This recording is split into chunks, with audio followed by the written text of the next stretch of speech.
All right, so let's get to it this morning. First of all, if you don't have a notebook, raise your hand. If you don't have something to write on, great. Find a human nearby, because today what we're going to share with you is probably worth writing down. So you want to definitely capture it.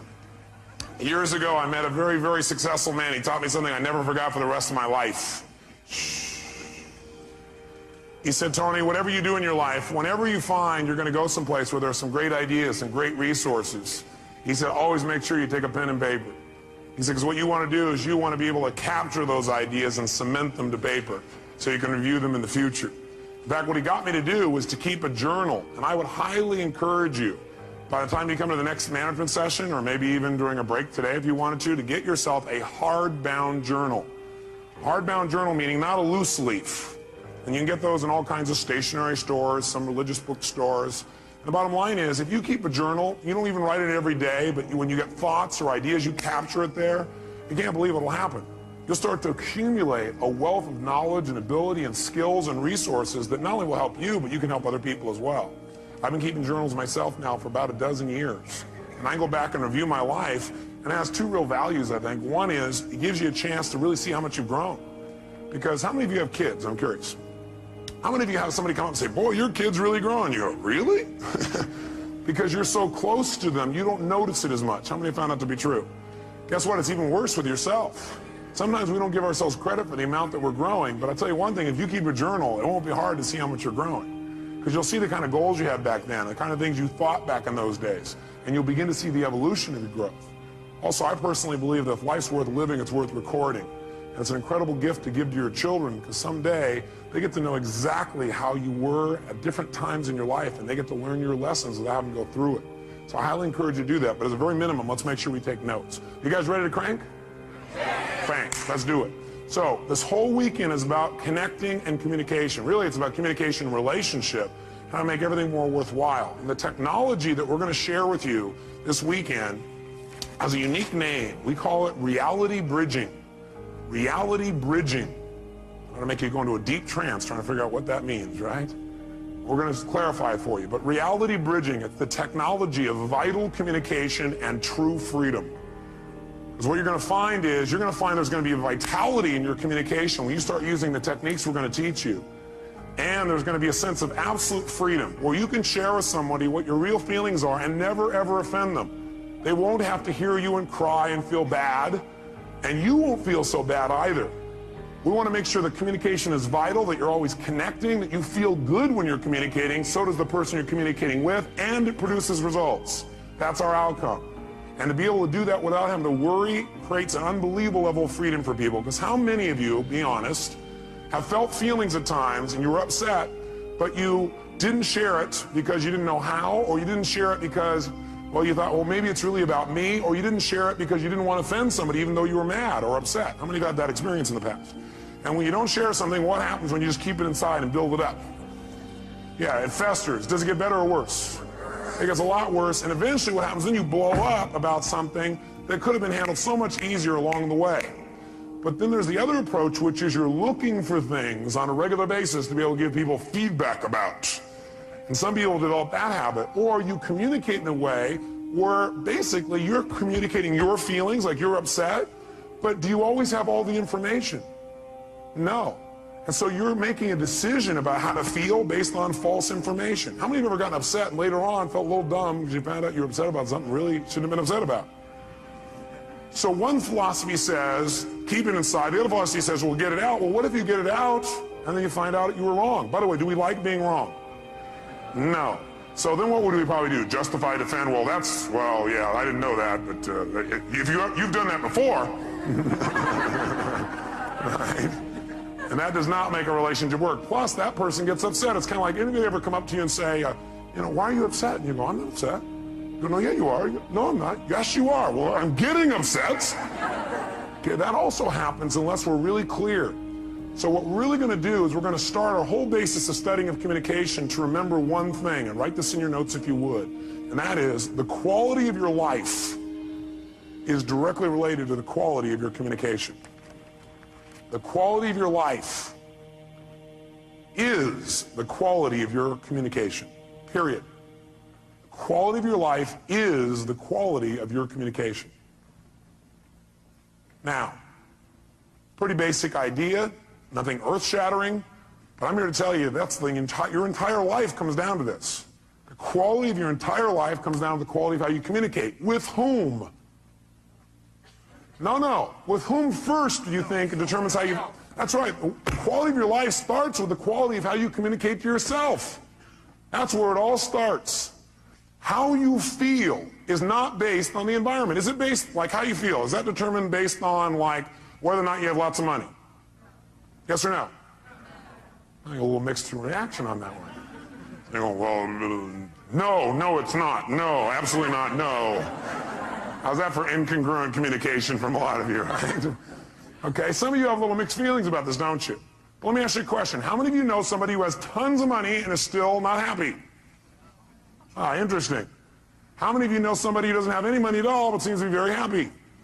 So does money determine your happiness, yes or no? How many know if you had lots of money, though, you'd be happy, you're different? Okay.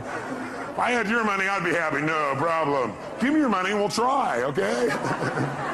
People say money can't buy happiness, don't know where to shop. No, see, that's not going to do it, is it? It's not the money, it's how you communicate to yourself about money, your lack of it, or the abundance you think you have. By the way, can people have an abundance but communicate to themselves that they're still in scarcity, yes or no? Yes. Absolutely. So money doesn't do it. Is how you feel determined by whether or not the weather is good? Yes. Oh, really? Are there people in freezing weather who are very happy, yes or no? Are there people in hot weather that are very happy, yes or no? Are there people that are in either one of those weathers in the opposite degree that have opposite feelings? Has that transferred you out yet? Yes. See, the weather doesn't determine it. Is it, whether you're happy or not, determined by whether or not other people say they love you? You go, yes, but it shouldn't. So you sit there and should all over yourself, huh? Okay. Okay. You're right, it probably shouldn't, but a lot of us connect that real directly. But I got a question for you. Somebody comes up to you and they tell you, I love you. Or they come up and they hug you. Or they look at you that certain special way.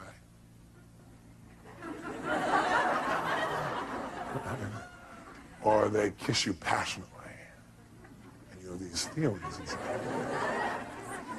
You begin to come to attention, gentlemen.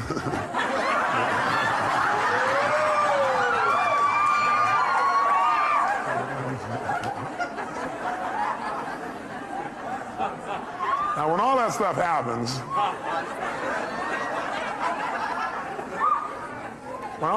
happens, my question for you is, wait, what made all that happen?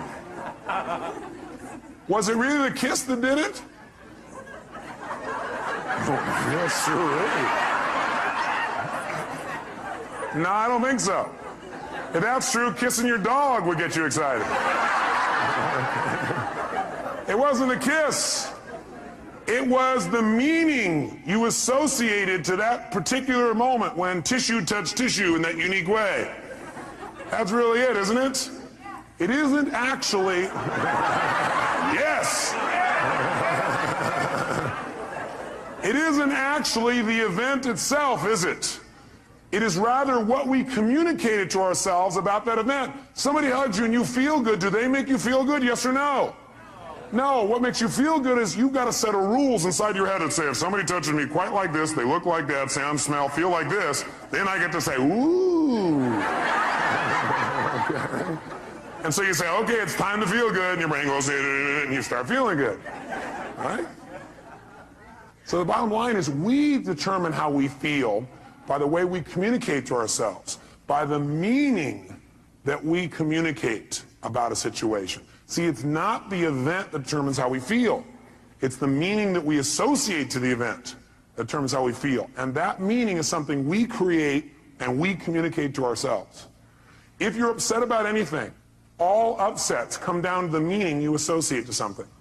If you're upset about something, it's because you're thinking, well, that's because this means they don't care about me, or this means I'm no longer in control, or this means I'm not respected, or this means. All upset is based on a meaning. And how many times have you been wrong when you linked up the meaning? Anybody been wrong, yes or no? Yes, this means yes. I'll guide you through this, okay? We've all been wrong. So what we've got to really be able to do is to realize one thing, and write it in your notes. Nothing in life has any meaning except the meaning that I give it. Nothing in life has any meaning except the meaning that I give it.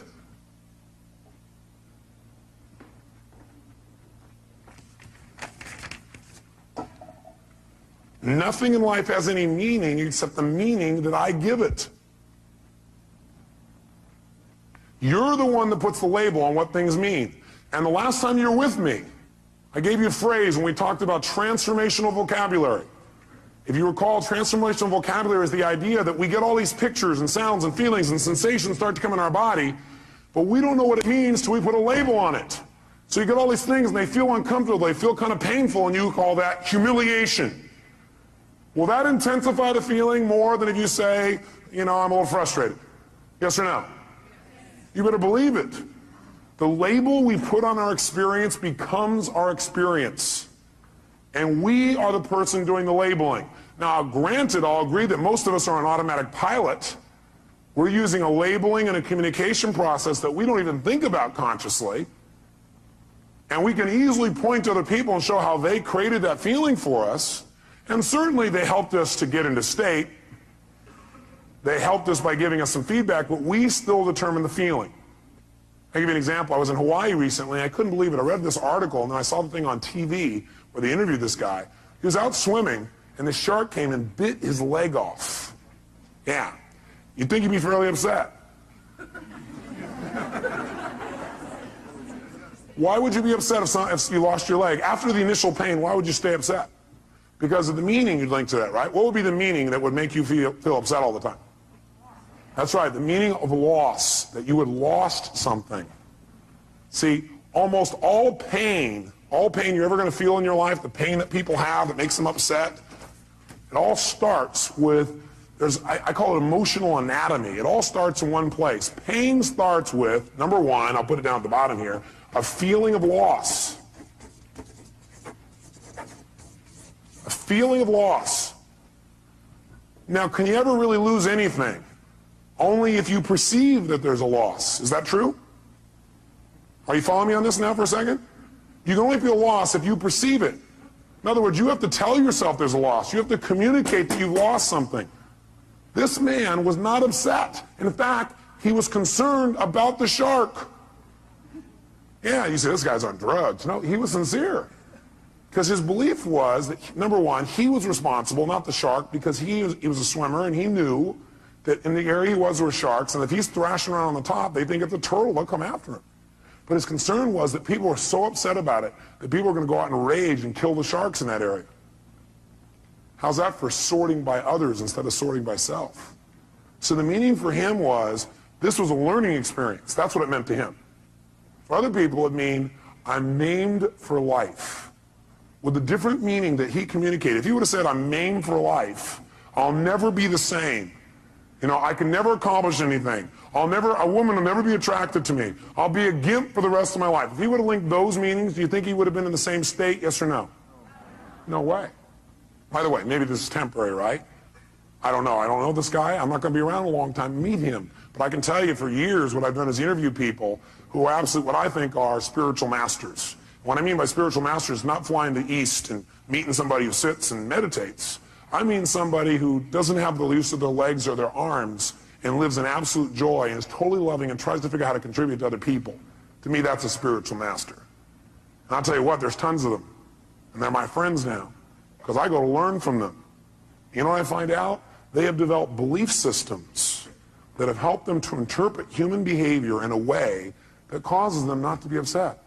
Because no matter what happens, they finally figured out something. If you want to succeed in life, figure out how it works, and then do it that way, not the way you think it should be. See, what most of us do is we run around life with all these rules about how life should be, about how you should be, about he should be, how doctors should be, how staff should be, how patients should be. But you know how they're going to be? How they really are. Not how you want them to be. And then every time they don't meet your criteria, rah, you communicate to yourself, it's time to be annoyed. Or maybe a more intense word. Is that true? When you have an upset of any sort, you're feeling some negative emotion, it always comes down to really you have a feeling of what? Loss. But do you ever really lose? No, you don't ever lose anything. It just changes form. Hey, nothing in the entire universe ever disappears. Nothing. Not your physical body, not rocks, not stones, nothing. Everything in the universe transforms from one form to another. You take water and you try and destroy it, let's say you boil it, what does it become? Steam. Everything in the world transforms to a higher level. It's always transforming. You got to realize you can't lose anything. You can transform things, but you can't lose anything. Now you can try and pretend you've lost something. You can like be upset with somebody and they go, oh my God, I've lost their love, or they've lost mine, or I've lost respect. How do you lose respect? You can't lose something that's already inside of you. See, the problem is people are, looking for love in all the wrong places.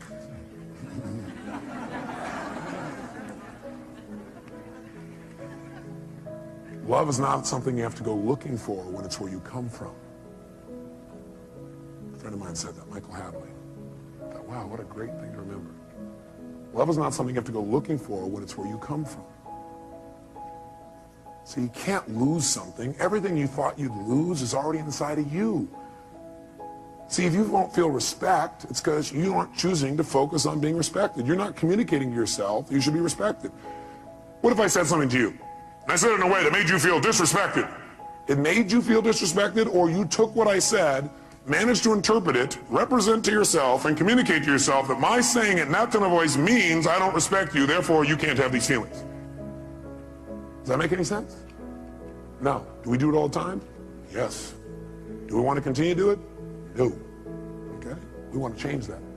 You can't ever lose anything. Now you can perceive you've lost something. By the way, do some people who've not lost a limb, not lost their eyesight, not lost anything, feel like they've lost over little stupid things, yes or no? Some people feel lost about something they never even had in the first place. Like they had this goal and it didn't happen. And then they go, shh, I lost my goal. You never had it.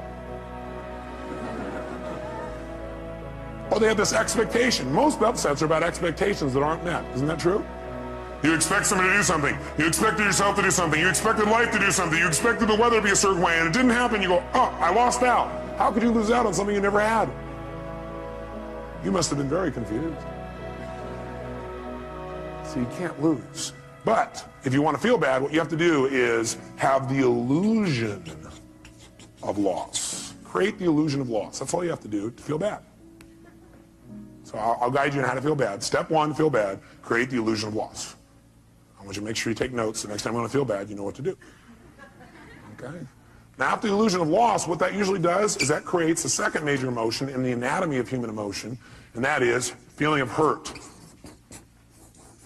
Feel hurt. And usually what happens is people don't notice the loss thing. They notice they feel hurt. If they're sensitive. Because this stuff happens pretty fast, doesn't it? Like we've forgotten it's loss. All we know is we feel hurt. Anytime somebody feels hurt, what it really is, they have a sense of loss about something. They lost out on their expectation. They lost out on what they thought they had. They think they've lost out on something else. They think they're missing out. They think something has changed. They think they're losing something. And they feel bad. They feel hurt. How many have felt hurt in a personal relationship? Great. Tell me, raise your hand and tell me, what did you feel hurt about? Give me an example. Yes, sir. You felt hurt about dishonesty, meaning you felt this person had been dishonest with you. Now, are we absolutely certain that this person was dishonest, that he felt that was dishonest? Yes or no? Is it possible this person was not dishonest, but rather he interpreted their behavior as dishonest? Yes or no? Yes or no? Yes. I had a conversation with my mom not long ago. I couldn't even believe it. She was like all hurt. She said, I'm really, and she went to the next level. I might as well tell you what it is. Most people, by the way, don't stay in hurt. They manage to immediately amp up into anger. Is that true? That's right, and that's the third emotion. So if you're angry, what you really are is what? Hurt, which means you really just have a sense of what? That's really it. So my mom was upset. I was like, what are you upset with me about? I mean, what did I do? She goes, well, she does flowers for seminars.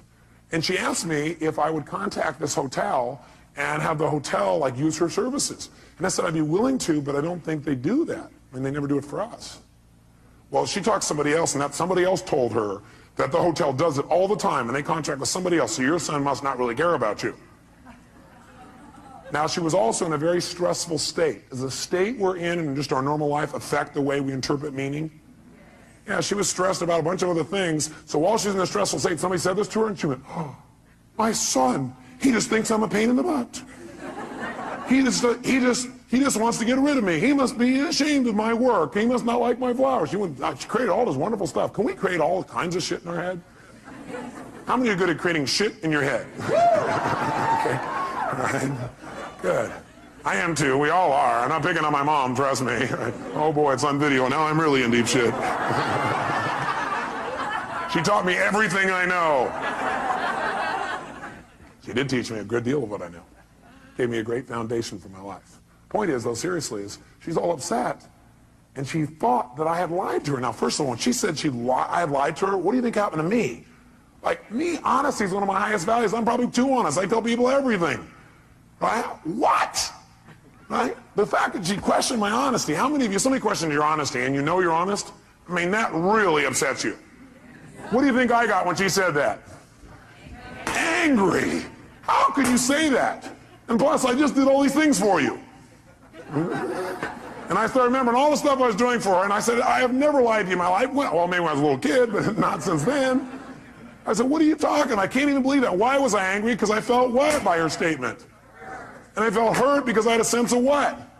Loss. And my loss was, how could we lose that connection of knowing who each other are? I'm my own mom. I mean, I'd do anything for her. I just got done doing this unique thing for her that, I mean, blew her out of her shorts. She didn't ever expect it. Right? Blew her out of her shorts. Interesting picture.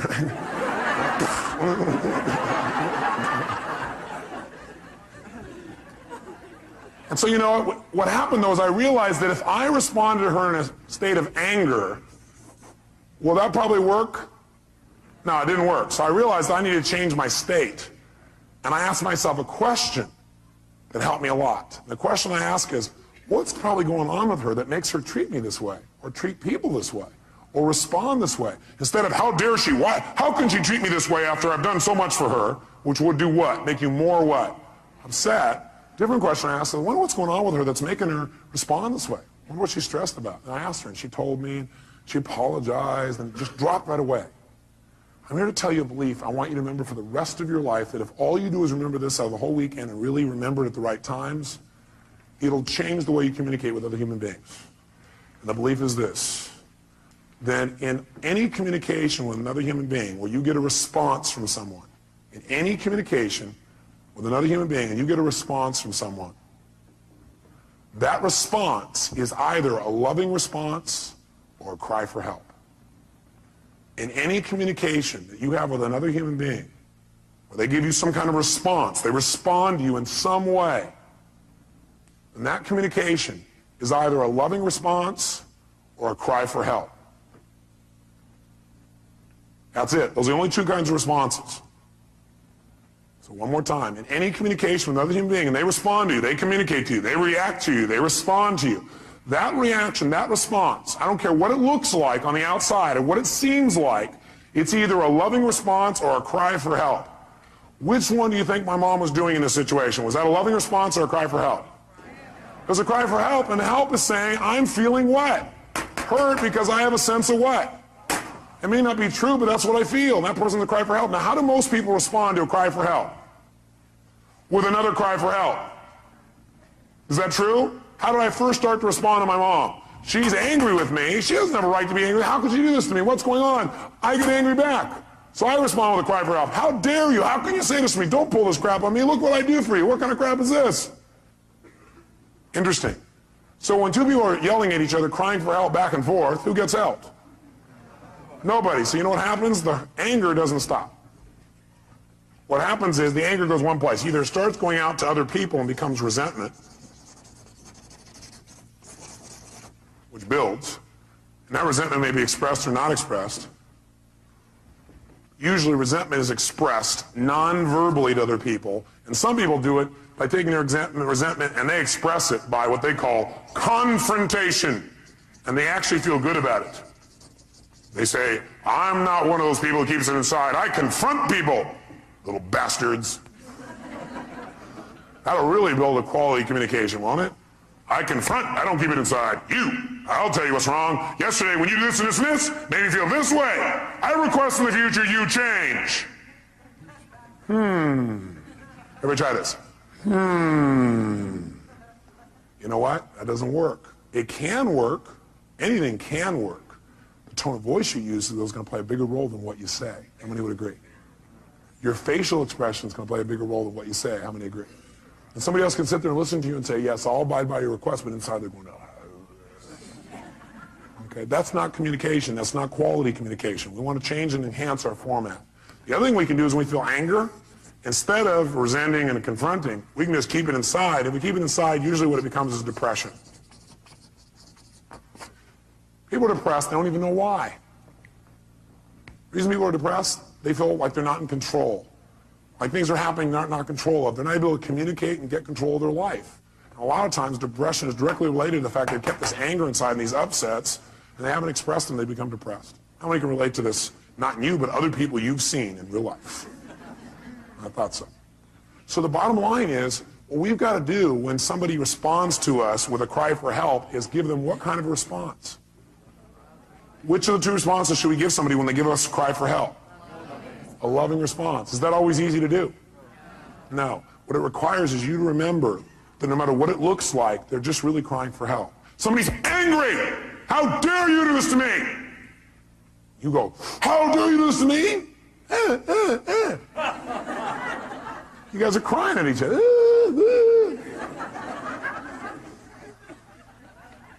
How dare you do this to me? You should go, you should picture that. When how dare you do this to me? You son of a... Why do you always... And you come back and go, I hear you. I appreciate you. I love you. That's not my intent. How can we make this work? I'm willing to make it work. Thanks for sharing your real feelings with me. Let's do it. What do we need to do to make it work? How can we make you feel better? Because I'm committed to that. Well, you're there. I know. How can I make you feel better? How can I make you feel better? How can I make you feel better? Because I love you.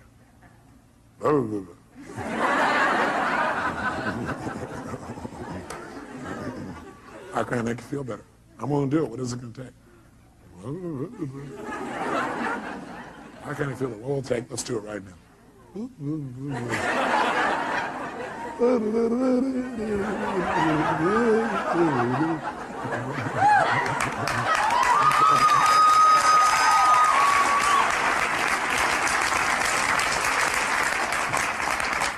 Get the idea? You don't want to respond to a cry for help by crying yourself. You want to be bigger. And the way you get bigger is you remember this. You remember it, you use it, you make it work. Okay? This will change your life. That one belief, if you also execute it. And you know what you're going to learn today? You're going to learn some skills today that are so easy and so simple that all you got to do is commit to making them a habit so you don't have to think about it anymore. Your life will change forever. Your personal life, the way you communicate to yourself, your practice, your team, and most of you are already so bonded, you're incredible. But is there always a deeper level that we could pursue, yes or no? There's always a deeper connection. And if it's possible, should we pursue it? Yeah, why not have more ecstasy? Why not be closer? Why not be more loving? Why not be more connected? Why not do more? Why not create more? Why not make it happen? Why not? Why not us? Why not now? That's what we're going to do today. So get the feeling for what it is. It all comes down to meaning. We change the meaning, we change it all. I'll give you an example too. When I was on my first book tour, this woman calls me up on the phone, right, on the radio, and I love doing the radio responses. I love like real fast being able to help people. So this woman calls up and she goes, Mr. Robbins, she goes, I've tried everything. I'm so upset. I'm depressed all the time. I've been depressed now for 7 years. I said, gosh, how have you accomplished that? She goes, what? I said, how have you accomplished that? I mean, that's pretty amazing. I said, are you depressed even when you sleep? She goes, when I sleep? What I'm doing is breaking her what? Remember? Pattern, interrupting her pattern.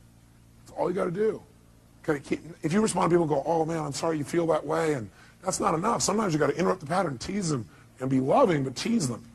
Because if you just go, oh, it's okay, they're getting a lot of feedback. They're being rewarded for feeling bad. Is that true? So you got to be careful. You got to be loving, but you got to be fun and loving. So that would be my response.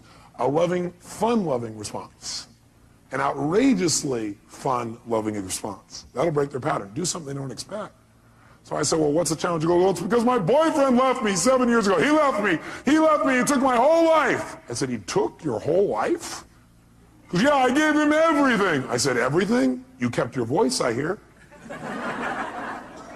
So, well, you know, he gave me everything. My whole life's run forever. Why is she in pain? That's right. She feels tremendous depression, actually, because she's been angry, because she really felt what? Hurt, because she has a sense of what? Are there people who end a relationship and don't feel a sense of loss? Yes or no? Yes, because you have to tell yourself it's a loss. You have to communicate it's a loss. How many found that in the past what you thought was a loss was actually your gain?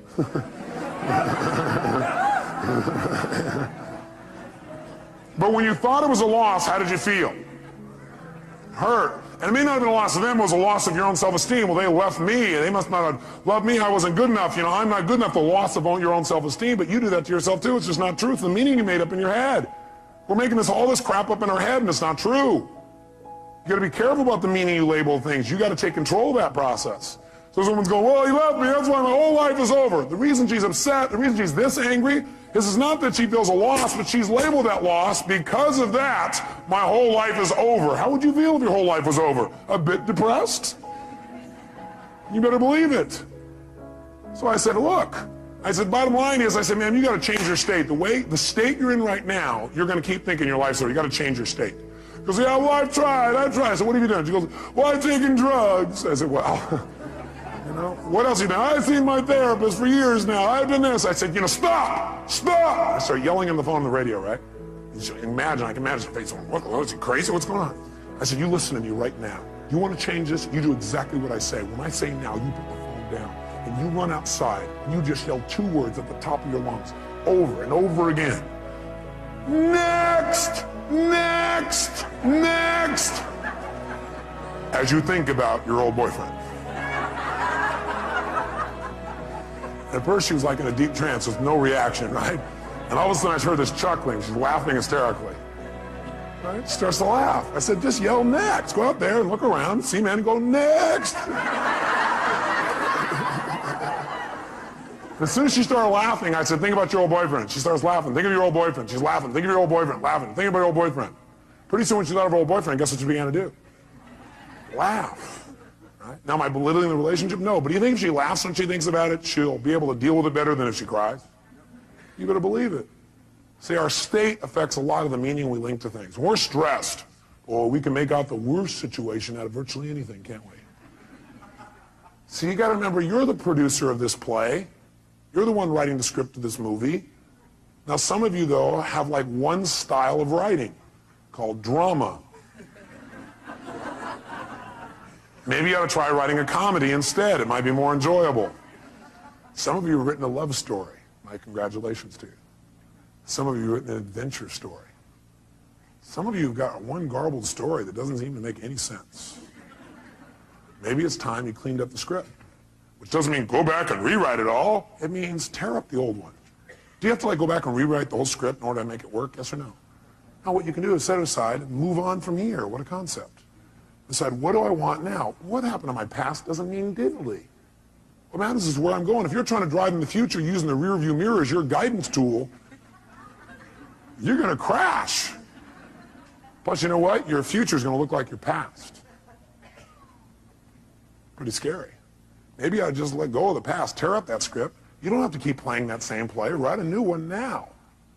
Don't tell me, yeah, but look at the script I've been using all my life. Who gives a shit?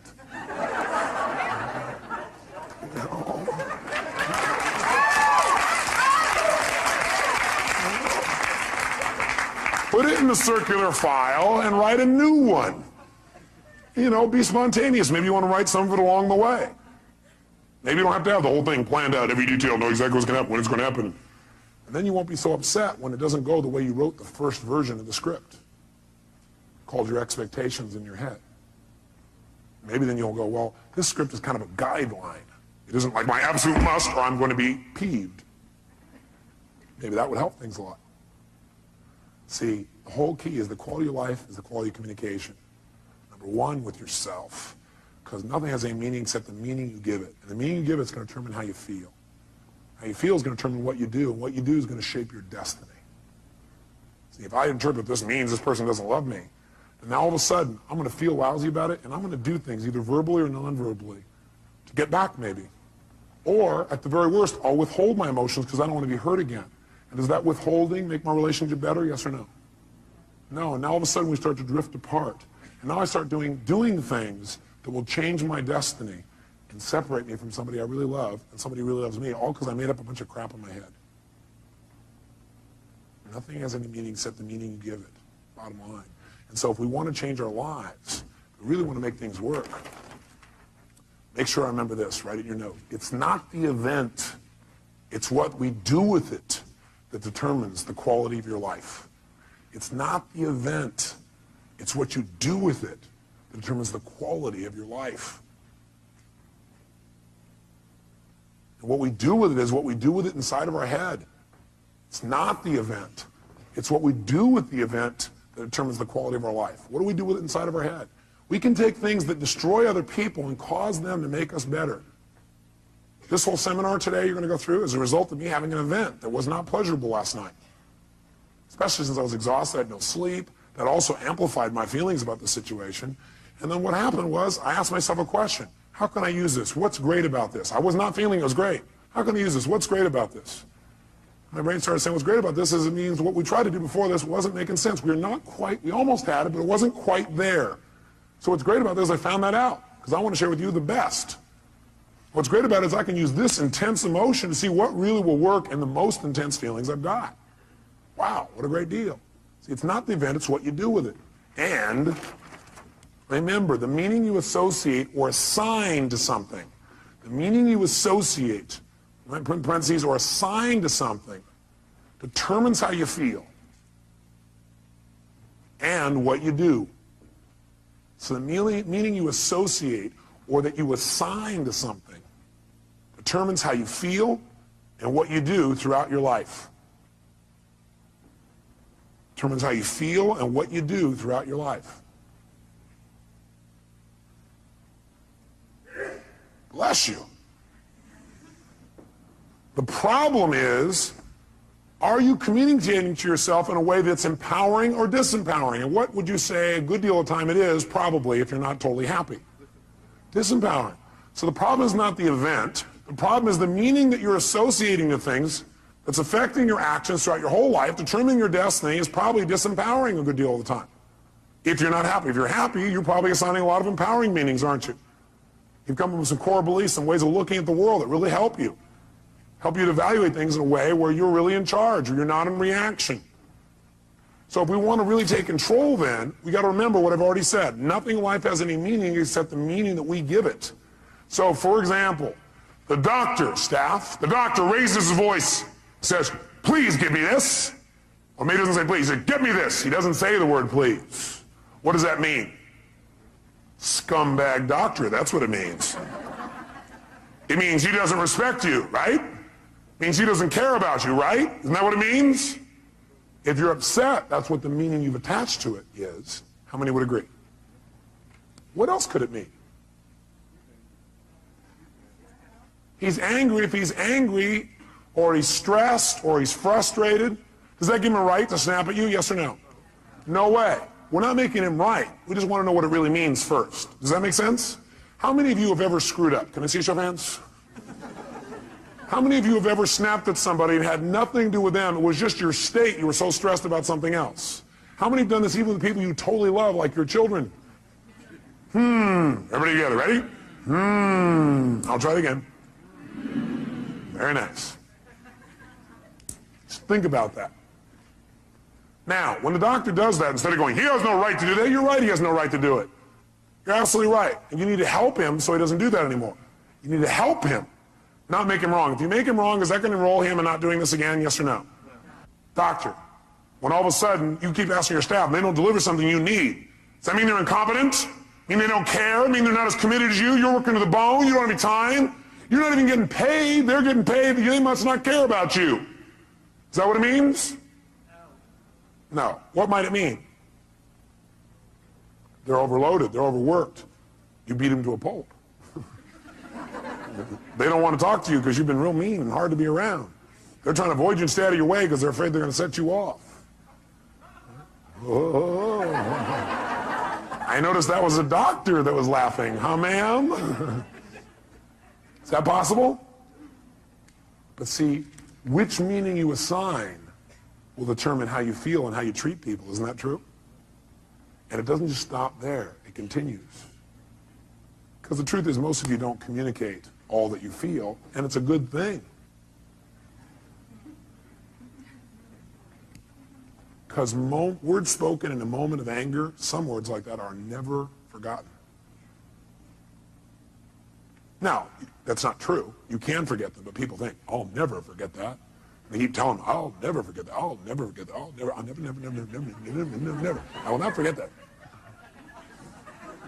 And they work real hard to remember it. But how many of you have forgotten your own home telephone number, address, or how to spell the word the? So you can forget, can't you? Yes. Actually, forgetting is a very useful tool. I may want to teach you before the weekend's up the power of forgetting. Not forgiving, forgetting. Ready?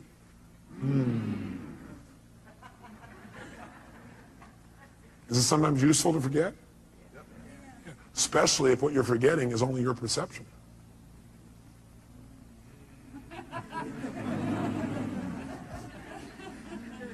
Especially since your memories are nothing but myths anyway. Because if you asked my mother, I bet she'd have a different story. True? That's right. See, the bottom line in life then is we've got to make sure that we assign a meaning that empowers and doesn't disempower. By the way, we don't really know for sure what the meaning is unless we ask. By the way, do we always have to ask? No. Sometimes we can hallucinate that people are coming from the best place. How often would it be useful to hallucinate that people are really coming from positive intention? Yes. See, if you question my behavior, I can probably deal with that. But if you question my intention, that is going to really hurt me. Because I'm going to go, don't we have a relationship? Don't you know who I am? But that's probably not how I'm going to respond. I'll probably respond with a cry for help by being pissed off that you could ever question my integrity or my intent or whether I care about you. I mean, how can you do that after all I've done for you? And then people start justifying and noticing all the things they've done for you. Then they get really even more mad, amped out. Is that true? Okay. So what we've got to really do is we've got to say, okay, I don't know what the meaning is.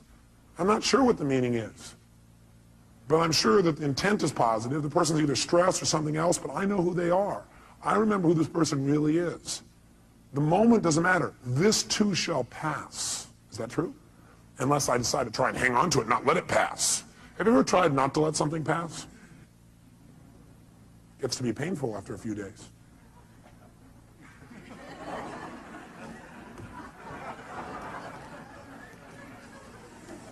You come home.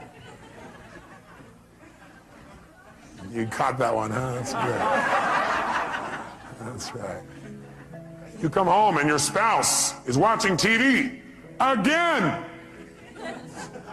They're reading the newspaper again. They didn't say they loved you again. What does that mean? Scumbag, that's what it means. Divorce. They don't care. They don't love me. They're not attracted to me anymore. Can't imagine why they wouldn't be attracted to you when you're in this personality.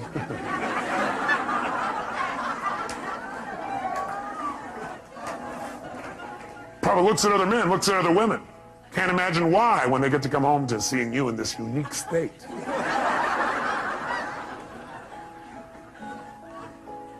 Because they don't have very good taste, that's why. They don't know what they've got. Maybe they know what they've got. Maybe that's why they're looking.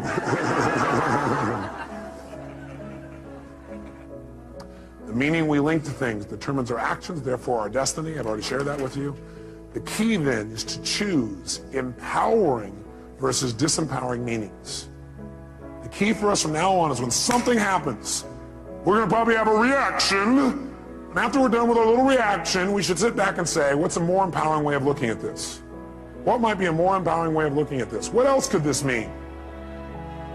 Because I choose the empowering one. I may be wrong. Is it possible the person really is a scumbag? I guess anything's possible. But it probably won't empower you to look at them that way. Because people tend to be whatever you make them. You might want to write that down. People tend to be whatever you make them. Pretty important frame. And I want you to remember this. Write this in your notes. Whatever you look for, you will find. Whatever you look for, you will find. Whatever you look for, you're going to get. And by the way we look for things is we ask questions about people, about our life, about ourselves. That's how you look for things. The way you direct what you focus on is ask a question. Very quickly, look around this room as fast as you can. I want you to notice everything in this room that's brown. Quick, everything that's brown, brown. Clothing, people's hair, floors, anything brown, brown, brown. Only brown, brown, brown, brown, brown, brown, brown. Close your eyes. With your eyes closed now, tell me everything in this room that's red. Raise your hand if you see a lot more brown in your head than you see red. Raise your hand. Open your eyes. Look for red now. See everything you see in this room that's red. Red, red, red. Anywhere you can see it. Clothing, people. Anywhere you see red, red, red, red, red. Look around. Red, red, red. How many see a lot more red now? Raise your hand. Guess what? You get what you look for. And I got you to look for it by asking a question. That's also how you get yourself to look for things, by asking a question. Like, what's wrong with this person? And you know what? If you look, you'll find what's wrong. There's wrong. Look, there's what's wrong with them. Why are they such a scumbag? You say, okay, why? All right, here's one reason, here's another, here's another. How come I can never succeed? Well, let's see here. You look inside, you say, oh, yeah, these suspenders aren't the right level. Yeah, this here, yeah, my childhood, yeah, I got all the reasons. We get what we look for. Can you find somebody who's horrible, and could you find something good in them if you look for it? Yes or no? Yeah, because you're the one that determines whether it's good or not anyway. Isn't that true? Could you find something good in Saddam Hussein if you wanted to? I'm not saying we should. Right? If you wanted to, could you? Do certain people think he's good? Yeah. People say, hey, he's gotten back our land. I don't necessarily agree. But you don't have to agree to be able to appreciate. Is there a difference? Yeah. You can appreciate somebody's view even if you don't agree with it. You can appreciate that for them that's true. You can appreciate that they have a different reality than you have about something. Most of us think we all have to share the same perceived reality. Now, sure, we share the same physical reality, but physical reality is not what most of us experience. We experience a perceived reality we've made up in our head. Isn't that true? And so do you remember what the title of this technology is? Bridging realities. What we're going to want to do is build a bridge between our reality and somebody else's so that we can connect and have a relationship. We don't have to make them live in our reality. We don't have to hold our realities to absolute. We can create a bridge. And by having that bridge, we can exchange information between our two cities, our two communities of emotion, our two communities of understanding. We can create a connection. We're no longer separate. We're connected. And we can share. We can have our own identity and feeling. We can also connect and share. There's no limit. We can do it at any moment. All we have to do is choose to cross the bridge. That's all we got to do. Bridge the reality. And we're going to show you how to do that with people for the rest of your life. It'll change your life like few things you've ever learned in your life. And it'll be so simple, it'll be a joke. But it starts with this basic philosophical understanding that the way you feel is based on the meaning you give things. You're the one giving the meaning no matter what, even though it feels like somebody else. And the question is, are you doing an empowering meaning or a disempowering meaning? And if you say, yeah, but look, I got proof. I got proof that what I'm saying is true. Do you want to be in right, or do you want to be in relationship? Do you want to be right, or do you want to be in love? You want to write that down. Ask yourself this is a question in the future. Next time you're in an argument, you want to ask yourself, do I want to be right, or do I want to be in love? Because that's really your choice. That's really it. See, I think I told you last time I was here, I had a time a few years back where I had a unique partner who I really cared a lot about. He embezzled $250,000 and had me $758,000 in debt. I got a bit peeved by this.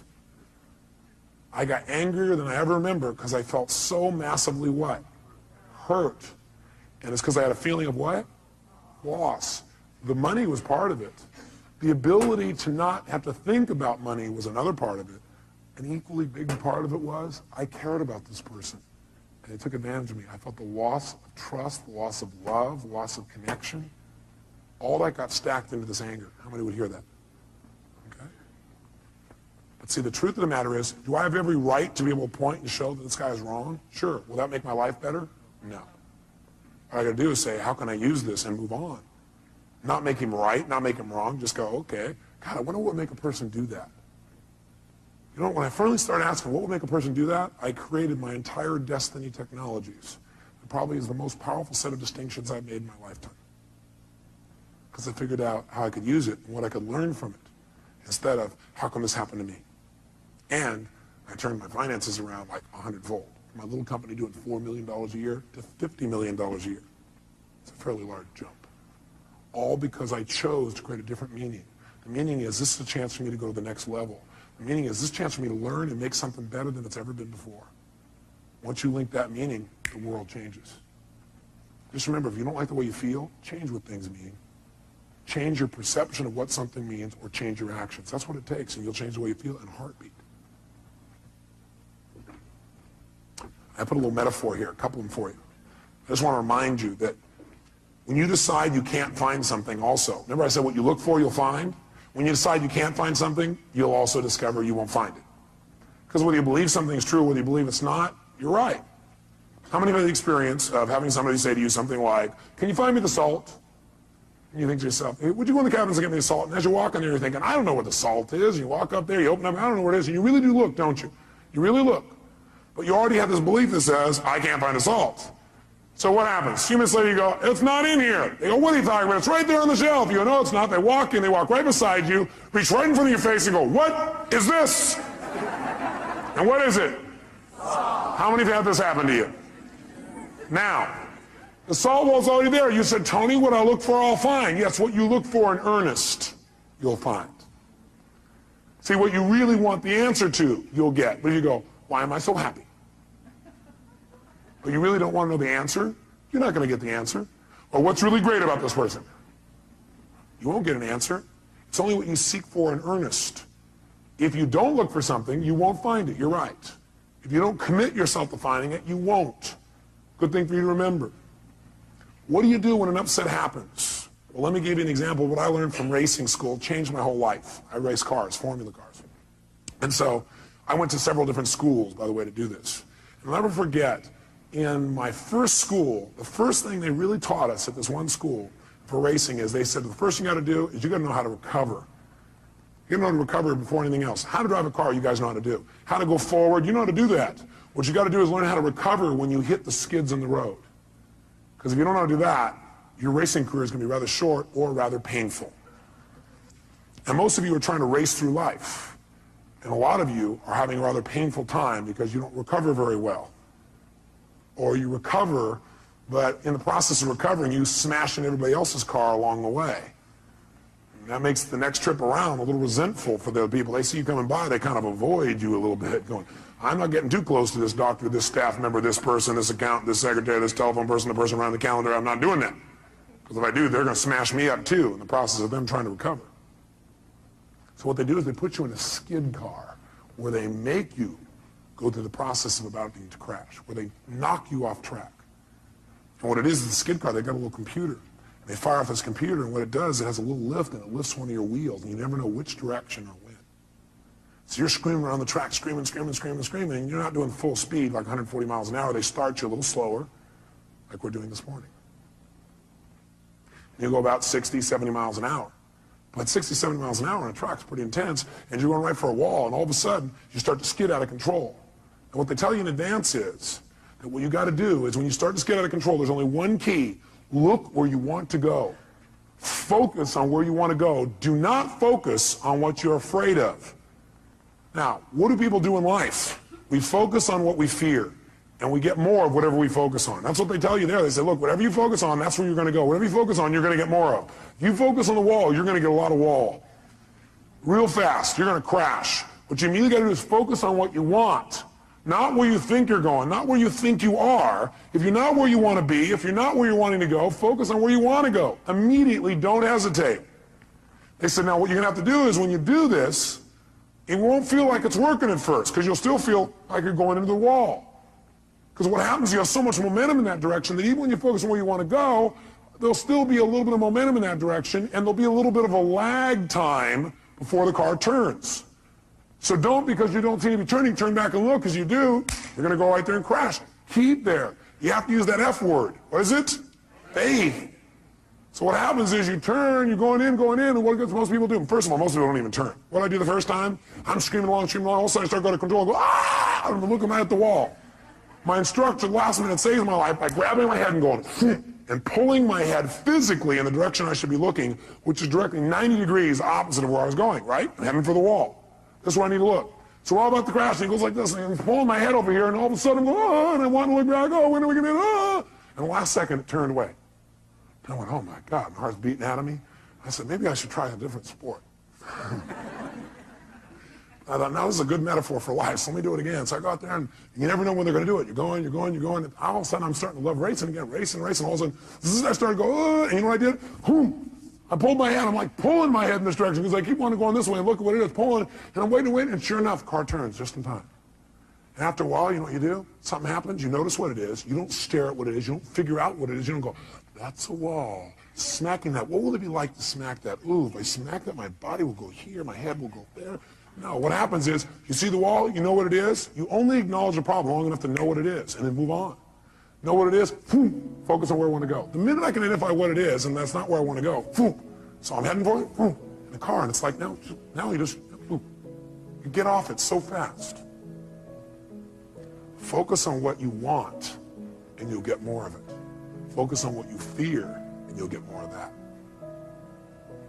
Focus on what you want, and you'll get more of it. Focus on what you fear, and you'll get more of that. Bottom line is, almost everybody in life focuses on what they fear, and that's why they get more of what they don't want. Right? Well, yeah, but what if this happens? What if that happens? If you keep asking, what if this happens, what if that happens, I guarantee you're going to crash. It's only a matter of time. Instead, you got to say, well, what if this happens? What I want. What will happen when I make this happen, what I want? And the more you focus on that, the more of an experience you'll have of what it is that you want in your life, and you'll get it right away. Now, here's the problem. You got to still hang on to your F. What is it? Faith. You know what faith is? Faith is understanding the seasons of life. Life comes in seasons, doesn't it? It's not always the same, but it's still predictable as a whole. How many of you are surprised when winter comes? Can I see a show of hands? No, you wouldn't be surprised. You don't be surprised when winter comes. And are there emotional winters, yes or no? You better believe there are. Are there times when you try to communicate well, it doesn't work? Are there times in the office where it feels a little frigid, a little cold? And that's not just the air conditioning. What happens during a winter? You break out a fire and warm each other up. See, some people freeze to death in the winter. Other people ski. The meaning of winter is whatever you do with it. Isn't that true? There's nothing wrong with winter. What if it was always summer? Well, that'd be great. Oh yeah? I'd get bored of summer. I should probably get burned. Now, some people get burned in the summer. Some people get tan. Some people swim. Some people go on vacation. Springtime's a great time too. You get to plant. Fall, you get to reap. You know what happens to some people in life? What some people do is they say, okay, I'm doing what you said, Robbins, I turn, I focus, but it's not working. You're still in lag time. God's delays are not God's denials. God's delays are not God's denials. You're in lag time. It'll catch up. Hey, look, you think it's fall, we're still in winter. Or you think it's fall and you're in spring, or you've made it to summer, but we're not to fall yet. Don't be so darn impatient. Take on a new prayer. Lord, give me patience and give it to me right now. Be equally intelligent. It's like some people think, okay, I know what I want. I want this seed to be a plant. They stick it in the soil. Then they come back the next day and they go, where's my plant? And the soil goes, are you new? That's not how it works. You plant it here, okay? You come back every day and take care of it, right? You make it through the whole spring. Then during summer when it's hot, you got to really, really take care of it because it gets even worse during that time. And you make it through all those seasons. In the fall, maybe, more than likely, not always, but most of the time, you will have a plant here. That's how it works. You go, but that's not fair. Best of life is how it is, not how you think it should be. Because you're coming back each day, the plant will see you come and start laughing, you know, giggling. Look at this guy. What's the matter with him? Why don't I have it yet? Lag time, that's why. Don't make yourself wrong because you're doing the right things and you don't see the results yet. It takes time. Most people completely overestimate what can be done in a year and underestimate what can be done in a decade. I can tell you my own career, my own life, my business life, I gave my heart and soul every day, 276 seminars a year. Going morning, noon, and night, giving my all. Anybody knows me will tell you, all my all, every day, no matter what. And you know what? I was broke, I was frustrated outside in terms of the business nothing was working. And I kept, asking myself a great question, like, why am I screwing this up so much? It wasn't me screwing up, it's lag time. I had to make distinctions, I had to build something, it takes time. But then the other day I got a little reality check, which we're going to teach you today. My reality check is I'm flying up to Los Angeles to do my seminar up there in my helicopter, my jet helicopter. It's a tough life, but somebody has to live it. So I don't have to drive for 3 hours. I jump in my helicopter, I'm there in 35 minutes. And plus I go down and dive down by the dolphins in the water and lift back up and play. It's like having your own roller coaster. And I'm flying over this area where I used to work in Glendale, California. I worked there as a janitor. I drove my 1960 Volkswagen that literally broke down on the freeway one day because the wheel fell off. I worked in the middle of the night so I could still go to school, and I got paid $5 an hour, but as a janitor, they figured out how many hours it should take, so I did half the time, did a better job. Because I learned if you give more value, you get to earn more. Good thing for me to remember. But all of a sudden, I flew over the bank, and I stopped. Because see, in a helicopter, you can stop. Like an elevator, just boom, right there. And I just hovered above where I used to work. And I thought, that was 12 years ago. Wow. Wow. For 4 or 5 years after that, I never thought I could have ever had what I wanted. But see, the world moves for those who just never give up. The world will move for those who persist forever and who change their approach. They're flexible in how they do it. They don't just do the same thing over and over again. The world will move for someone who has faith. The world moves for somebody who has trust and then acts on that trust. That's what the world moves for. And someday you get to look down and go, God, was there one time? That's pretty exciting. That's pretty good progress. See, just because you didn't get it when you want it, you may have overestimated in the short term and underestimated your long-term power and potential. Something you might want to remember.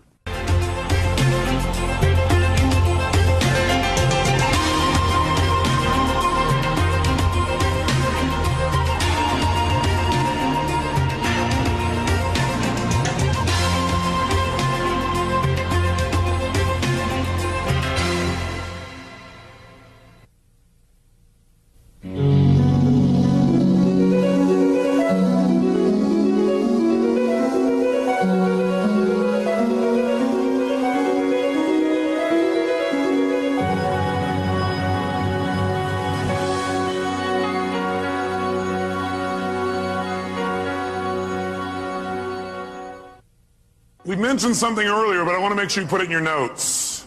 And that is the state we're in the moment, the state we're in at any moment, powerfully impacts the meaning we associate to something. The state we're in the moment powerfully impacts the meaning that we associate to something or that we assign to something.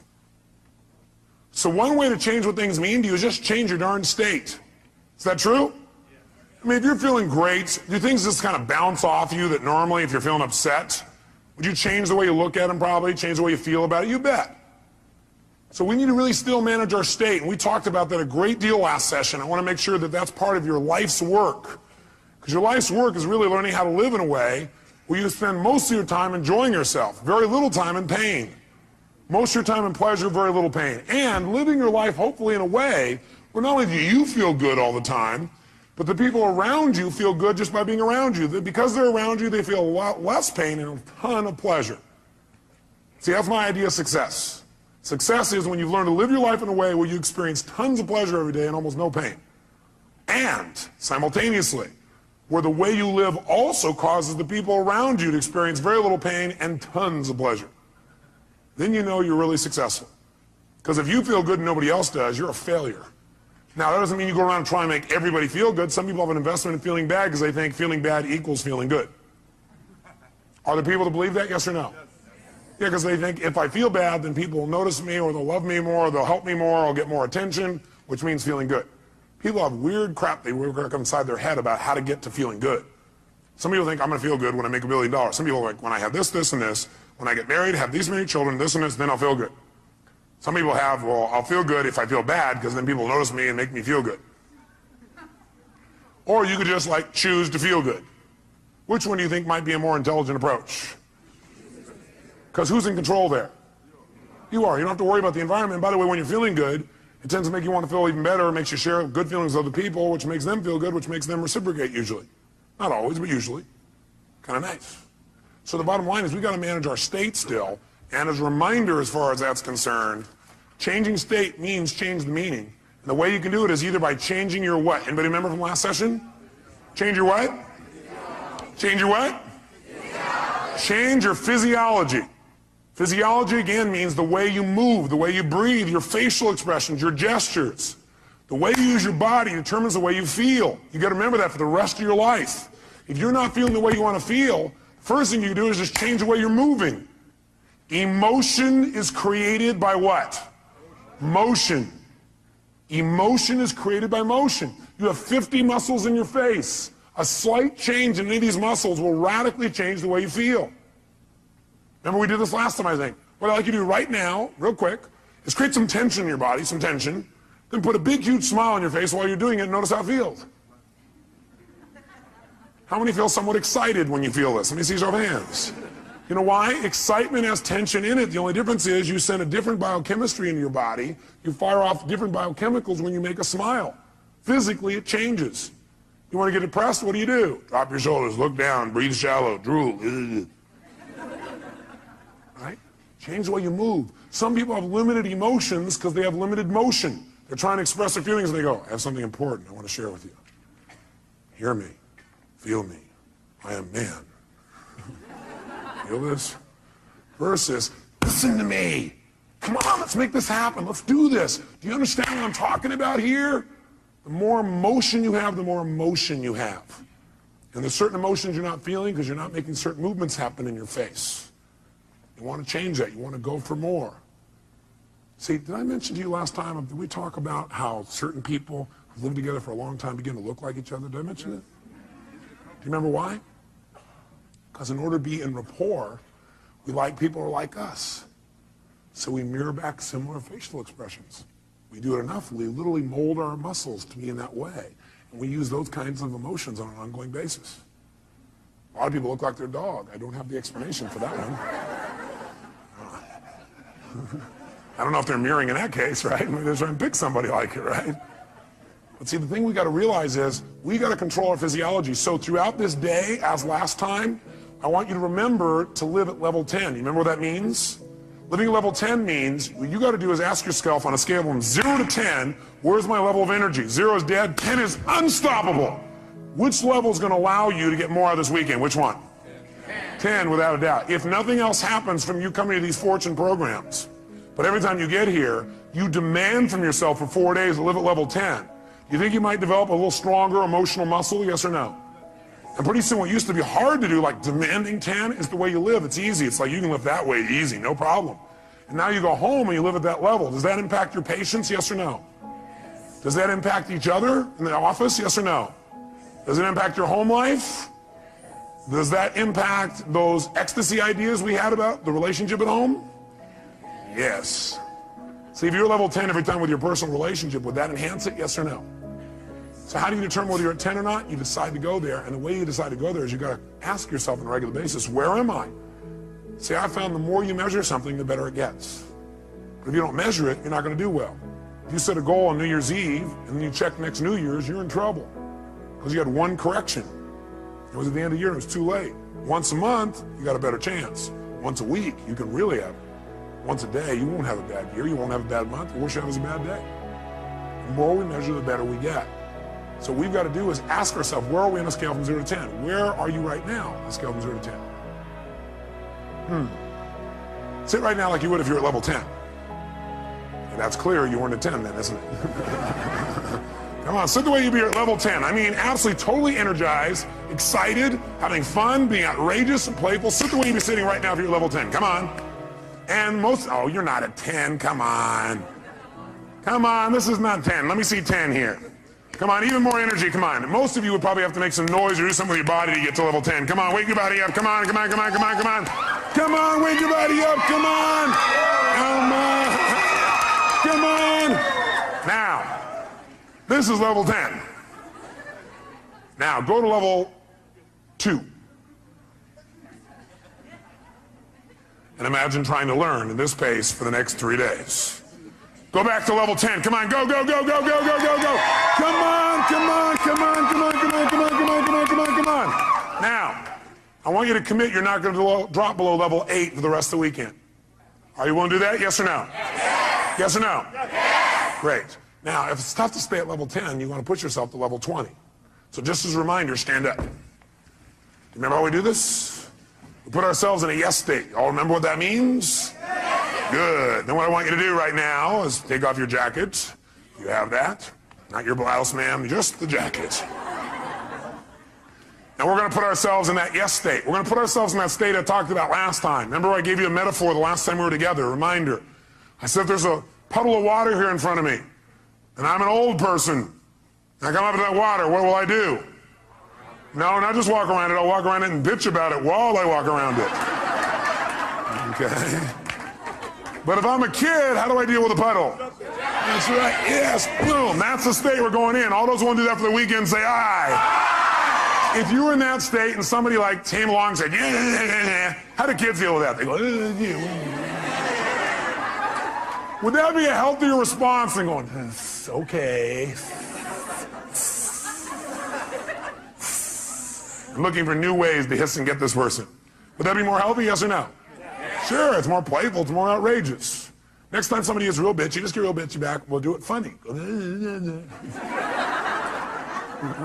Will that break their pattern? Yeah, you might piss them off even more. Well, at least we're moving them in some direction. So when I say now, what you're going to do is you're going to wake your body up like a little kid again. You're going to scream, wait. You're going to scream and yell and be totally outrageous like a kid. If you weren't here before, you'll catch on quick. Then, at the peak of our being totally bizarre, weird, outrageous, playful, seductive, fun, adventurous, and outrageous again, what we're going to do at the peak of that is we're going to go and we're going to clap our hands and say the word yes right at that moment. And when you clap your hands and say yes at that moment, your job is to create more energy, more excitement, more outrageousness than the moment before. We'll do it faster and faster. At the end, we'll do the will clap. But what I want you to do is go to level 20 on this. On a scale from 0 to 10, you're going to go to level 20. You go, that's impossible. That's why we're going to do it. Because also, once you've been to level 20, level 10 feels like you're relaxing by contrast. Okay, first let's just try the word yes strongly and notice how it feels again. Ready? Yes! Say it again stronger. Yes! Oh, even stronger. Yes! Yes! One more time. Yes! Yes! Does that feel pretty good? Yes! Okay, good. Now, let's put it all together. Be a little kid again, be outrageous, create some energy, come on.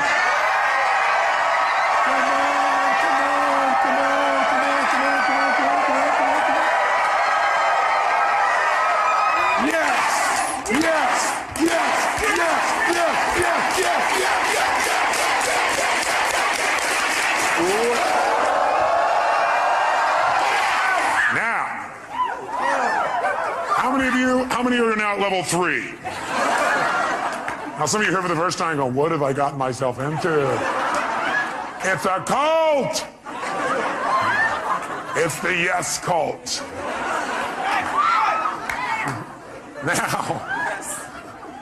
Now, how do you get a muscle? You push yourself beyond what's comfortable and you do it consistently. And that creates growth.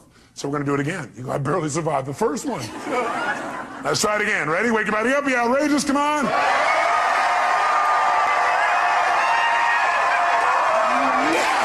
Yes! Yes! Yes! Yes! Yes! Yes!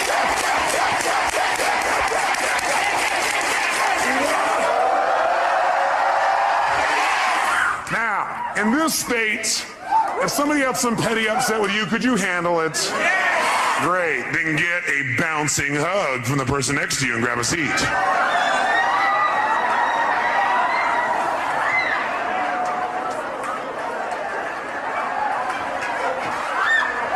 And grab a seat. All right. We said there were two ways, though, that we could change our state. One was to change our what now? Nice and loud. Or the other is to change our focus. Change the way we're representing things to ourselves. Like picturing things in our head is one way we focus. Somebody doesn't show up on time, we picture in our head, I'll see why, because they're out there messing around, because they don't care about me, because this and this and this. Another way we focus is by what we say to ourselves. We represent, oh, well, they're not doing it probably because they don't really love me. And we talk to ourselves in certain ways. We get all these negative feelings. But if we change what we focus on, we change what we feel. If you think of something you're afraid of and you focus on it, will you feel it? You bet. If you wanted to feel depressed right now, how many could pull it off? No problem. How would you do it? You remember, don't you? A little reminder here. Just put yourself in a lousy physiology. Or, easily, another way you could do it, of course, mess up your biochemistry, eat in a way that drops your blood sugar through the floor. Or how else could you pull it off? All you have to do is think of something that once happened that made you feel bad. Something from the past, and remember it again. That seems very intelligent, doesn't it? And feel bad about it once again. How many of you would go to a movie that was terrible over and over and over and over again? How many would think that would be real intelligent? Let me see your hands. If one of your friends said, yeah, I'm going to this movie, I hate it, sucks, I'm going back there again. You go, how many times have you been to this movie? About 4,000. What would you probably ask them? Why would you go back there? Well, because I have to. Would you believe them? I don't believe you either when you tell me that. But I always believe in you because I know you know better. You don't need to go to those movies anymore. They're a bunch of myths anyway, made by poor directors. Lousy writers, lousy producers. You're a better producer, director, and writer now. You're probably even a better actor or actress. So why not create it the way you want it instead of seeing the same old movies over and over again? Most producers I know don't sit and watch their worst movies over and over and over again and feel bad about them again. What most of them do is they go, that was part of my learning experience. Time to move on. How else could you feel bad, by the way? You could do it currently, couldn't you? All you have to do is think of something you think you've lost that maybe hasn't even happened. Right? Or think of something that you want but you're not getting right now and feel bad about it. Or you could think of something that hasn't even happened yet and feel bad about it in advance. Couldn't you do that? Like, oh my God, and focus on what if this happens? Oh God, it feels terrible, oh gosh. Remember, a coward dies 1,000 deaths. A courageous man or woman only once. Because a coward runs it through the head about 8 million times and feels like they're dying 8 billion times. If you have any faith, any courage, then if it really ever does happen, you'll just deal with it once. You feel the pain only one time instead of stacked over and over and over and over again. If you want to feel good, could you do that? Sure. Would a producer go back to some of their best movies and see them again, do you think? Yes or no? Would they even share some of those movies with their friends? You know what some people do? Some people actually take the worst movies of the past and go share them with their friends, their worst movies. Tell them all about all the gory details of it. And the friend goes, yeah, that's really great. Yeah. But see, a real great producer director shows them their current films, shows them some examples of films that are about to come called previews. Previews are rather exciting usually. Or they show them the best films of their past and share those with them so that people get to enjoy more of their life. Maybe even learn something. Who knows? But you could remember something that once happened that was great, feel good about it. You could think of something right now that you could feel great about, or you could think of something that hasn't even happened yet and feel good about it in advance. What determines what you focus on, though, is one thing: the questions you ask yourself. The questions you ask yourself determine what you focus on in that moment. What questions you ask are usually controlled by your beliefs. Because you could ask any question, but unless you do it consciously, you'll just ask the same questions that are in alignment with your old beliefs, your old BS, belief systems. So the bottom line is we've got to ask better questions. And I will tell you the question I want you to learn to ask the next time you get upset with someone. This is the first question I would ask myself if I were you. What else could this mean? What else could this mean? I will know a person is intelligent when I say this and this happened. I started to get upset, and I thought to myself, well, what else could this mean? You know, maybe it doesn't mean what I think it means. Maybe they weren't really being harsh. Maybe what it means is they're stressed. Maybe what I'm hearing from this person about what they said about me is not true. Maybe what it really is a distortion. Not that they mean to distort, but it's a distortion. Maybe what I've heard this person said about me is a deletion. Maybe this person is generalizing. Maybe this person heard it through somebody else. Maybe that person misinterpreted what I said. Maybe this whole thing isn't accurate. Maybe it's accurate, but they're stressed. Maybe I'm just stressed right now. Maybe what this really means is I'm stressed and I need to get more resourceful and be more loving. And I can handle this. Maybe what this means is it's a chance for me to go to the next level. What else could this mean? You're only upset when you've decided on a meaning that creates an upset. So if you're feeling upset, what else could this mean? Because again, how many of you have ever thought something meant something and been upset about it later on and found you were wrong? How many have done this? So wouldn't it be smart as a first step to always ask, what else could this mean? And search for other possibilities. See, with my friends, I always do this. If I care about somebody, I always do this. And what I've learned to do is even with people I didn't so much care about or didn't even know. What else could this mean? See, that makes your whole life open up and expand. See, once you think you know what everything means, you're in deep trouble. Because when you're a kid, you know what happened? You used to have this big giant doorway. But then you became an adult and you noticed the door. And you started to say, I know how this door works. And you close it a little bit. You said, I know how the world is, and you closed it more. I know the world is, and pretty soon, now you know how the world is. You absolutely know how the world was. See, when you're a kid, you didn't know how the world was. It was just amazing how big the world was. It was amazing how much wonder there was in the world. How much you could learn, how much you grow, how stimulated you were. You were stimulated by all kinds of things because you didn't know for sure what everything was. You're always curious about what things were.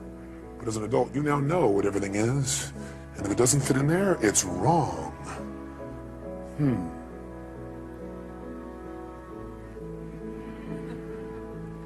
want to open our door back open by saying, well, yeah, but what else could it mean? What else could it mean? What else could it mean? What else could it mean? What else could it mean? Feel a little free. The other question I tend to ask myself is, do I know everything there is to know about this? Do I know everything there is to know about this?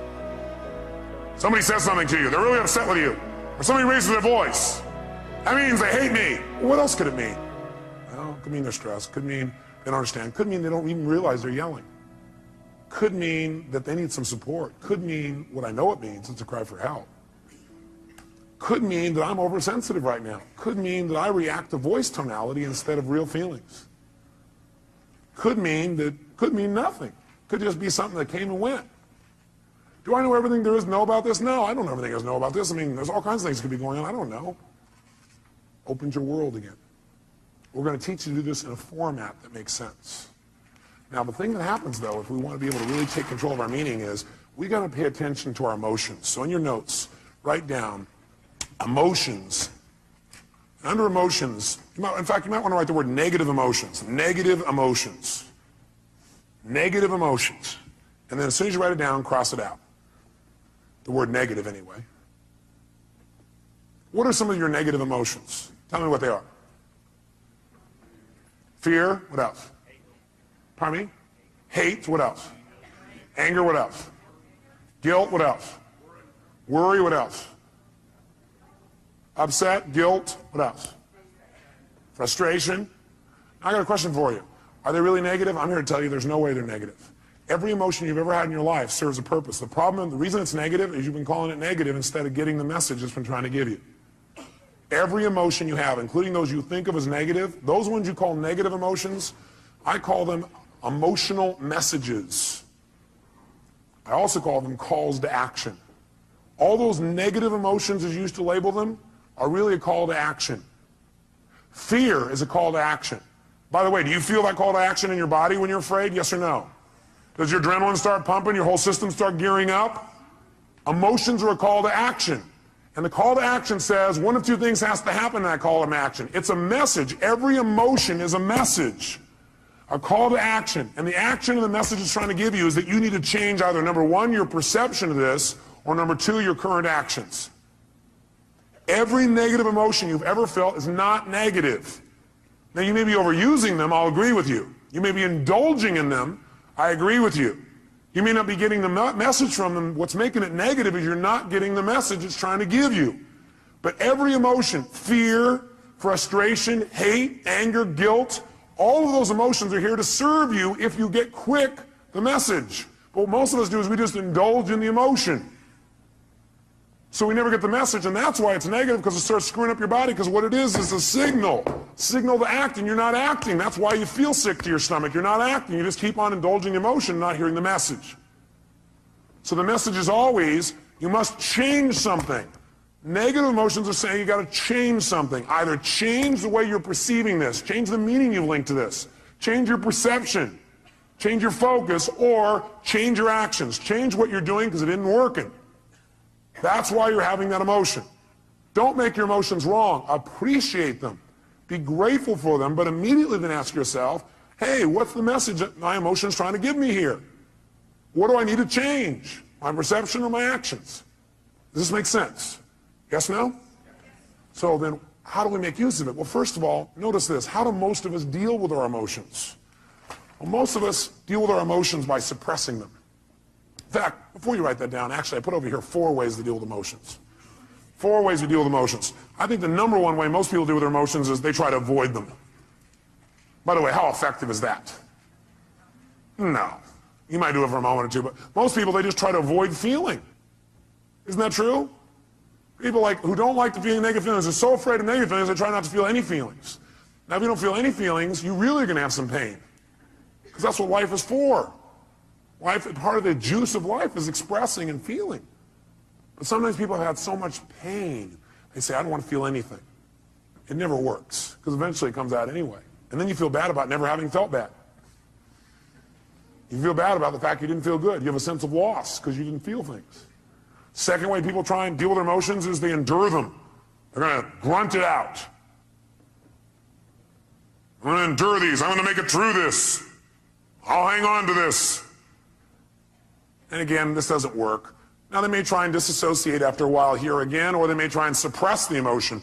I'll just endure it. I'll just keep pushing it down, and I'll make it through it. I'll just endure it. That doesn't make it better either. Third way, what some people do, I don't know if you've ever seen this happen. I'm sure you've never done this. People compete to see who feels the worst.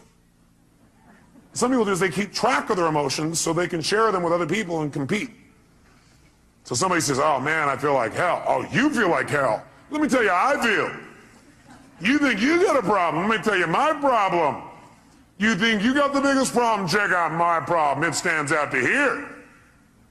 And people sit there and try and argue about who's got the worst problem. Right?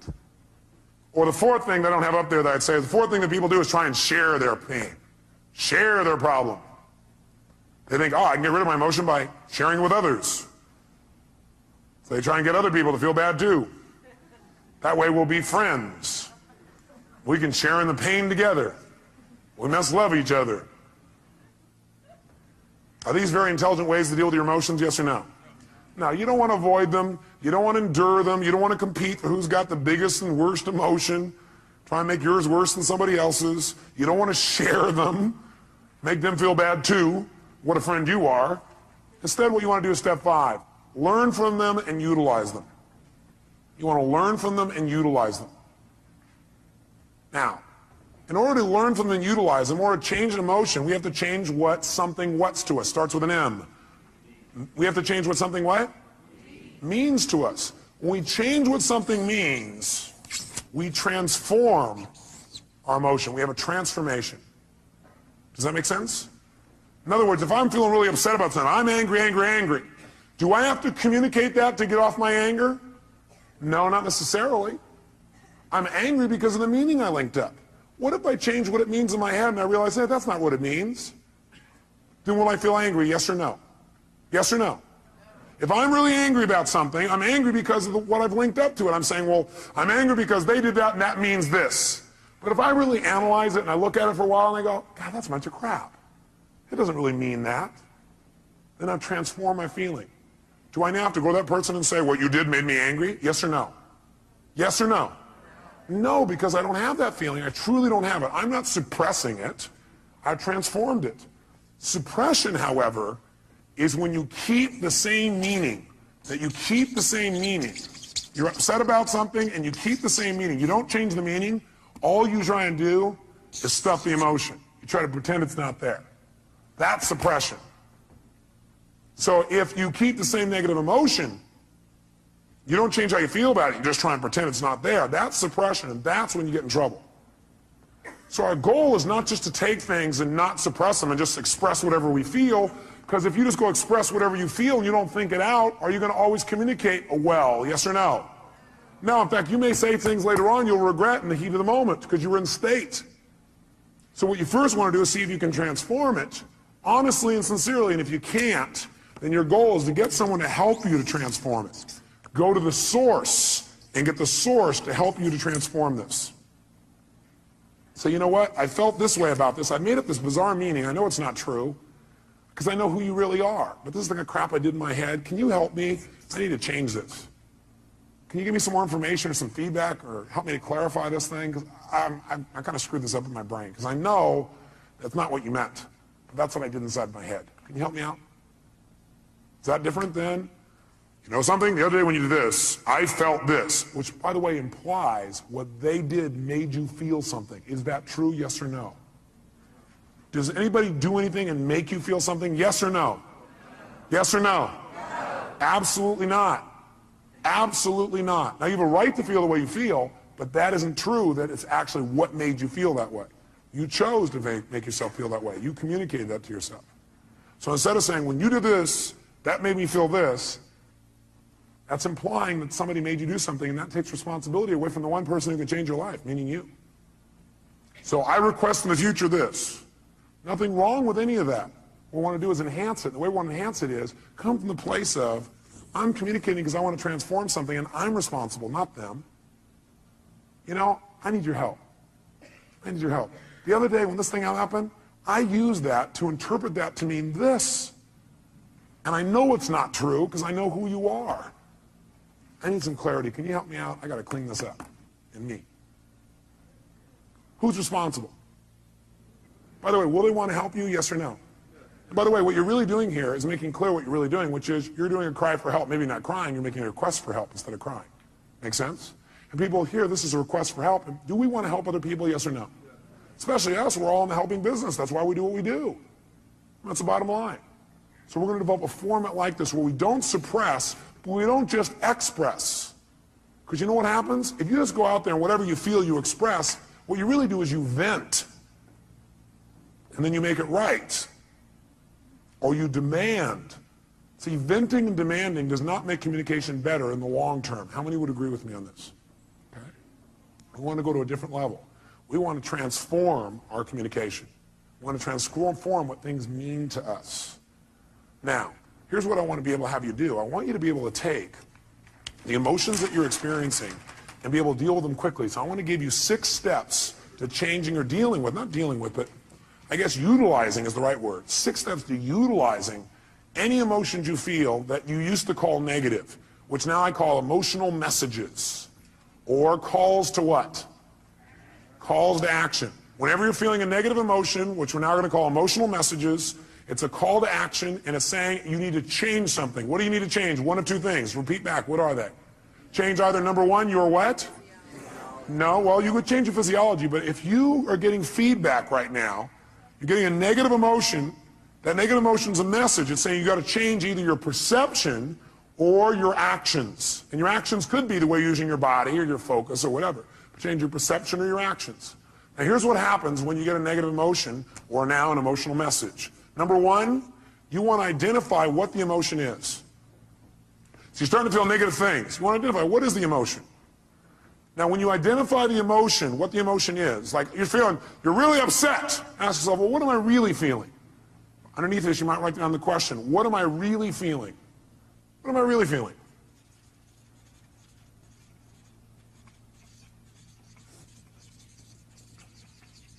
So when you say, I'm upset, I'm going to say, what am I really feeling? And what might your answer be when you say, what am I really feeling? I'm upset with this person. What am I really feeling? I might be feeling hurt. Does that change how you feel in that moment as you identify that? Yes or no? Yes. And when you say, what am I really feeling? You might put a little note in your notes. Use some TV. Use some TV when you come up with your label. Transformational what? Vocabulary. So instead of saying, I'm destroyed, I'm devastated, I'm humiliated, you might say, I'm feeling a little bit hurt. Use TV and use what I call softeners. Softeners are the words like a little bit. So softeners and TV. Here's the second key. Once you've identified what it is, and by the way, usually it's going to be, I have a sense of hurt or a sense of loss. Almost all emotions will probably come down to that in most cases. Is that true? In most cases, not all. Second thing you do, acknowledge and appreciate the message it has for you. Don't deny your emotions. Don't avoid your emotions. Don't suppress your emotions. Don't make them wrong. Don't share them. Start by identifying what they really are and then acknowledge and appreciate the message it has for you. In other words, acknowledge, hey, this is a real emotion. I'm glad I'm having it. It's going to have a great message for me. Then go to step 3. Get incredibly curious. Get incredibly curious as to what it has to offer you, as to what the message is. Get incredibly curious as to what the message is. Underneath this one, number 3, as you get incredibly curious as to what the message is, write down the question. What is the real message this emotion is giving me? What is the real message this emotion is trying to give me? What is the real message this emotion is trying to give me? I'll offer you some ways to do this. Let's do all 6 though so you know where we're going. Step 4. Okay, the question on 3, some of you are still there. Question number 3 is, what is the message this emotion is trying to give me? What's the real message? Number 4, get yourself to feel reassured that you can deal with this emotion. Get yourself to feel reassured that you can deal with this emotion. See, a lot of times the stress is, oh my God, how am I going to deal with this? So get yourself reassured you can deal with emotion. And the way you do that is, remember a time when you've dealt with this emotion successfully in the past. Remember a time when you've dealt with this emotion successfully in the past. So if all of a sudden you start to feel depressed, that's a pretty negative feeling. I first of all would not call it depression. I'd say a little bit down. The first thing you do is you go, okay, I'm feeling this terrible feeling. I start to feel depressed. Well, what am I really feeling? Well, I'm really just feeling a little bit down. Okay, great. You know what? That's great. I appreciate that's a message. I need to get curious. What is that message? What's the message this thing's trying to give me? And what depression's message usually is, by the way, is you need to reset your priorities. That you don't feel like you're in control. That you got too many things going at once. You feel out of control when you're depressed. So what you have to do is set some priorities and go do the first one on your list. That's what the message is telling you. You feel out of control. The way to get in control, reset your priorities and go do one thing and complete it. The minute you do, your self-esteem will go right back up. So that's a message. So what's the message it's offering me? And by the way, I'm going to teach you the 9 most powerful emotions that you probably experience, what their messages are. So you won't have to wonder about this. You'll know what they are. Step 4, get yourself to feel reassured by remembering times when you've dealt with this in the past. Have you ever felt a little bit down before, or what you used to call depressed? How many have ever felt that way in the past? Let me see your hands. How many have dealt with it? Let me see your hands. Great. If you remember that, 2 things happen. You're going to feel reassured you can deal with it, plus you're going to remember how you did it, which means you can use what you did in the past to change it right now. Why wait? Most of us forget the best parts of our past, which is how we dealt with things and turned them around. We just remember the negative feelings. That's kind of weird. Maybe we need to manage our memories better. Remember the things that have resources for us and forget the things that don't. Number 5, get certain. Get certain that you can handle anything like this in the future. Get certain. Not only can you deal with the emotion you have right now, but what you should do is use this as an opportunity to be certain for yourself. Get yourself certain. If it ever happens in the future, I'll handle this emotion quicker and easier. Get certain that you can handle anything like this in the future by rehearsing yourself dealing with it in the future. In other words, think of a time in the future where this depression could have come up and see yourself, feel yourself rehearsing again. Use this as a tool of empowerment. So you remember a time when you were depressed before, you were a little bit down, you turned it around. Took you a little while, but you turned it around. You remember what you did. Oh, I dealt with this before, I can deal with it again. And then you say, let me take this opportunity to get certain that I can handle this if it ever came up in the future. And the way I'm going to do that, I'm going to sit down right now, and I'm going to think of, okay, what kind of things might happen in the future? I might get depressed. Well, I might expect something didn't work, feel bad about it. Let me think of a time like that. Okay, let me see myself, hear myself, feel myself deal with it. You see, hear, and feel yourself dealing with it easily. And you do this 2, 3, or 4 times. If you keep doing it 2, 3, or 4 times, then in the future when it comes up, guess what your brain will do? Your brain will go, oh, I can handle this. I'm already prepared. How many are following the logic of this? Let me see your hands. Okay? So get certain you can deal with it in the future by rehearsing. And by the way, remember this. You might want to put this in your notes. Your brain cannot tell the difference between something you vividly imagine and something you actually experience. Your brain cannot tell the difference between something you vividly imagine, where you see it, you hear it, you feel it, you taste it, you touch it, you smell it in your mind, and something that actually occurs. If you doubt this, have you ever had a dream where it was so real you had every physical response to it? How many have had a dream like that? Okay, you can have a dream anytime you want, even while you're awake. All you have to do is rehearse something in your mind enough times, vividly enough, and it's real. If you over and over again rehearse yourself dealing with emotion easily, then it's real. Next time it comes up, you've already got the programming. You already have the resources to turn it around in a heartbeat. Then this emotional message, it's dealt with for the future, not just for today. And the sixth step, take action and change your life. Whatever the message is, take the action that you need to take and change your life. Do something. Doing something always will change how you feel. You feel bad because you're not doing anything. And by the way, you'll continue to feel bad until you do something to change. So you do anything, it'll improve you and move you in the direction you want to go. So let's take another example. What's another negative emotion you feel? Let's hear an example of one you felt recently. Somebody raise your hand. Rejection. So what's the first step when you think you're feeling rejection? What's step number one? Come on, guys, what is it? Identify it. Specifically, identify what the emotion really is. Let's call it that. Identify what the emotion really is. Identify what the emotion really is. So you ask yourself, what am I really feeling? So a person said rejection. What were you really feeling? Shh, no, let him answer. That's your answer. His answer was disappointment. Is that different than rejection, yes or no? Yes or no? Yes, and by the way, when he realizes he's just disappointed, it's not as intense as rejection, is it? What happened with one question? His pain just dropped. Still painful probably, but not anywhere near as intense. Am I false or true on that? Okay, great. Now, so he's disappointed. Great, so now he knows what he really is disappointed. He might even add some TV or a softener here. And the softener might be, he might say, I was a what? A little bit disappointed. Well, I'm a little bit disappointed. Okay, that makes it even less. Now what does he do? Number two, does he make himself wrong for feeling that way? Yes or no? Yes or no? What does he do? He needs to acknowledge and what else? Appreciate the fact that he's getting a very valuable message. And it's a message he needs to change something. He needs to either change his perception about it so he's no longer disappointed, or he needs to change his actions so he doesn't be disappointed now or in the future. Step three, what does he need to do? Get incredibly what? Like a little kid? What? Curious. When we're curious, do we learn things more? Do we learn better when we're curious? You bet. So he needs to get incredibly curious about what this message has to offer him. If you were really curious, what do you think that message really had to offer you?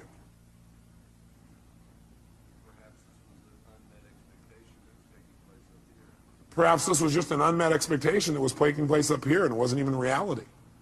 What's happening to his level of emotional intensity right now? How many see that it's dropping? Can you see that? Okay, it's dropping right now. You go, great. Can you remember a time, next step is get himself what? What? Great. And the way to do that is get him to what? Remember a time when he's dealt with it. Have you ever been disappointed before and dealt with it? Can you remember a specific time? Can you turn it around, made it good? Can you remember a specific one? Think for a moment of time when you turn around and you made it great. You actually took it, made it to your advantage. Remember a time like that? How'd that feel? So you know how to deal with this, don't you? Well, I got a question for you. What did you do back then that changed it? He redefined the terms he was going to use. He changed his perception or his rules. Great. How'd that feel when you resolved it? So great. So when he goes to reassure this, two things happen in the reassurance. One is he sees he can deal with it. He sees and feels he can deal with this easily. And number two, he sees how. And number three, he remembers how good it feels to relieve himself from the feeling. So he remembers how good it feels to get rid of it. Which, by the way, makes him want to get rid of it right now. And what's the last two steps? Step number 5. What do we want to make sure? We want to make sure he doesn't just not feel bad about it anymore now, but we want to make sure his future's better. We want to get him what? Get what? Certain that he can handle this in the future. So he probably feels pretty certain right now, but you know what I'd like you to do? I'd like you to think some other area in your life where possibly in life you could have gotten disappointed in the future. some kind of thing that might come up. Can you think of something that could come up and do that? Look, he already knows. Close your eyes for a minute. And just for a moment, what I want you to do is I want you to think of that thing starting to happen when you start to get disappointed or feel rejected, actually, is what you did initially. Then you realize you're just disappointed, and then you just handle it. See yourself handling it in the future even better than you have in the past. And notice how good it feels the minute you handle it. Can you feel that? Think of another time, something else that could happen in the future, where it might have been a real major disappointment. But see yourself handling it real quickly, real easy, getting off and making it work, and notice how good you feel as soon as you handle it. Got it. Okay, do it one more time. Do 3. Do a third one. Some other area of life where you're really disappointed. See and feel yourself handling that real easily, real quickly. Got it. Good. How do you feel about your ability to deal with this in the future? More confident. Yeah. How many can hear it in his voice? Can you hear that? Hear the depth in his voice. And the last thing is, go take action and change it. He may have already done that if it was changing a perception. Or he can go do it physically. How many follow the system? Okay, we're going to do one more. I need a volunteer up here so everybody can see this person, because if you would have saw his face just now, it changed. Somebody who's had an emotion that you really, recently had and it bugged you or created some negative feeling for you. Somebody's got one of those. Oh, nobody in the whole room. Oh, I don't want to be out there. I don't know what he'll do. Boy, all this people here are pointing to this guy here. Is that your staff pointing at you, Dr. Bob? Dr. Bob, give him a hand. Yes, indeed.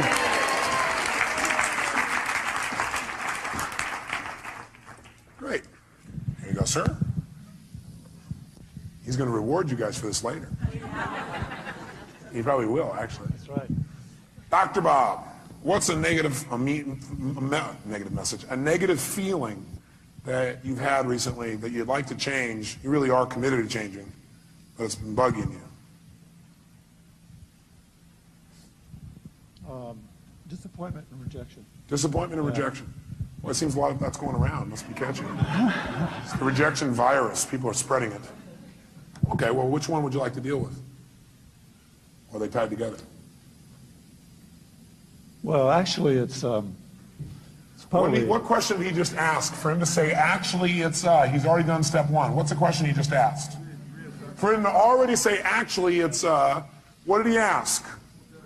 He first of all started to identify what the feeling really was, didn't he? And the question he asked is, what am I really what? Feeling. What are you really feeling? Anger. Anger. What's that really? Well, what that really is I was angry because I felt rejected. Okay. And I was really disappointed about what happened, the circumstance. So what's he done? He's managed to stack his negative emotions one on top of another. And by the way, this is unique to Dr. Bob. Nobody else you know does this, do they? But what are you really feeling? All that stuff, what's behind all that stuff? You just really feel what? Rejected. Rejected. Disappointed. I mean, it was discounted by... Does he look like a computer that keeps running the same program over and over again? He's a reject, disappointed. He's running right back through the thing. Do you feel hurt? Yes, yeah. Do you feel rejected or do you feel hurt? I feel hurt. Do you feel disappointed or do you feel hurt?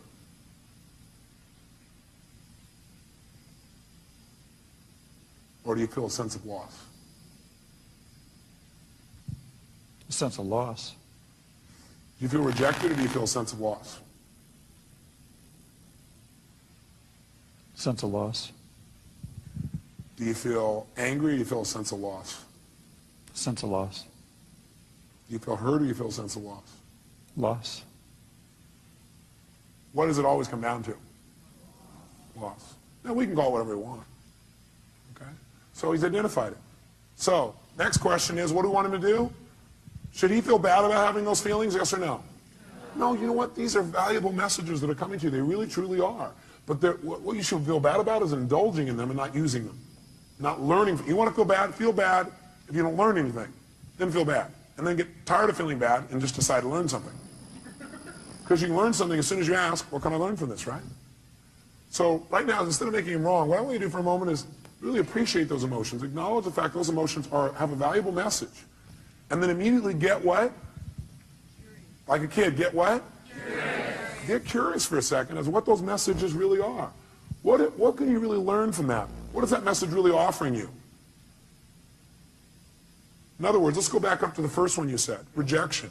By being rejected or disappointed, what is that motion of rejection trying to tell you?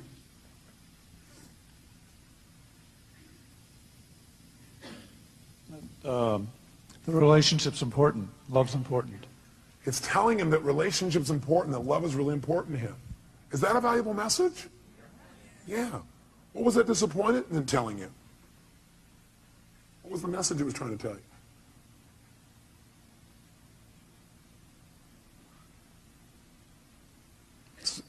Now, a person may say, I don't know. If you did know and it had a positive message, what do you think? It's always telling you to change something.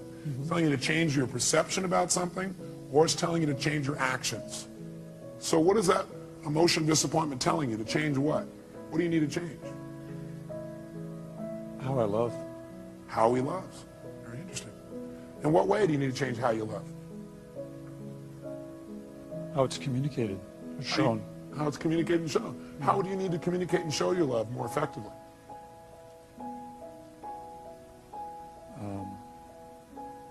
I'm curious. Is that better than feeling rejected, disappointed, and lost? Yes or no? Yes. Is this a powerful transformation in this man? Yes or no? Yes. Okay, good. So stay curious, because that's it. Instead of going, oh, I don't know the answer. We don't know the answer, and you're a little kid. What do? You get even more what? If you don't know the answer, don't go, oh, God, I don't know the answer, but that time I don't know, I feel so. Instead go, I'm getting more curious.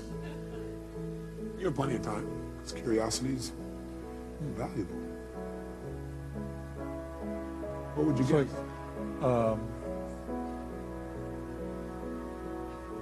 Need to be more confused. Good. Confused means you're about to make a change. Is that true? See, when you know what things mean, you'll just keep doing it the way you've always done it. He was not confused when he went, I'm disappointed, I'm rejected, I'm frustrated. In fact, he kept doing it over and over again because he was not confused. He knew exactly how to do that. Now he's confused. His little brain's going, this little computer program's not working the same way. So, So the question always help him out with is, what do you need to change in order to no longer feel this? You need to change your perception or your actions or both. And what do you need to change about your perceptions? What do you need to change about your actions? You may want to write that down. Go ahead. So my actions should be different. I mean, if what I did didn't work, I need to try something else. That's right. So I need to communicate that differently or behave differently. Okay. And how many hear what he just said? Did you understand what he said? He said what it's saying is the way I communicated, the fact I got rejected is a message that love's really important to me, and that I need to change the way I'm communicating so I get what I want. Because obviously it didn't work, so I got to change my approach. Is that true? Is that different than I'm not worthwhile as a meaning, or they don't love me as a meaning? Yes or no? Huge difference in how he feels. Have you ever felt rejected or disappointed in the past and dealt with it really powerfully or really effectively? Yes. Do you remember a specific time? Yes. Okay, go back to that time. And remember how you dealt with it and how you turned it around and made it something positive. Okay. How'd that feel, first of all? Great. I had a sense of accomplishment. Yeah, that's right. And how did you do it? I took action. What did you do? Take action. How did you do that? What did you do? I started doing things differently.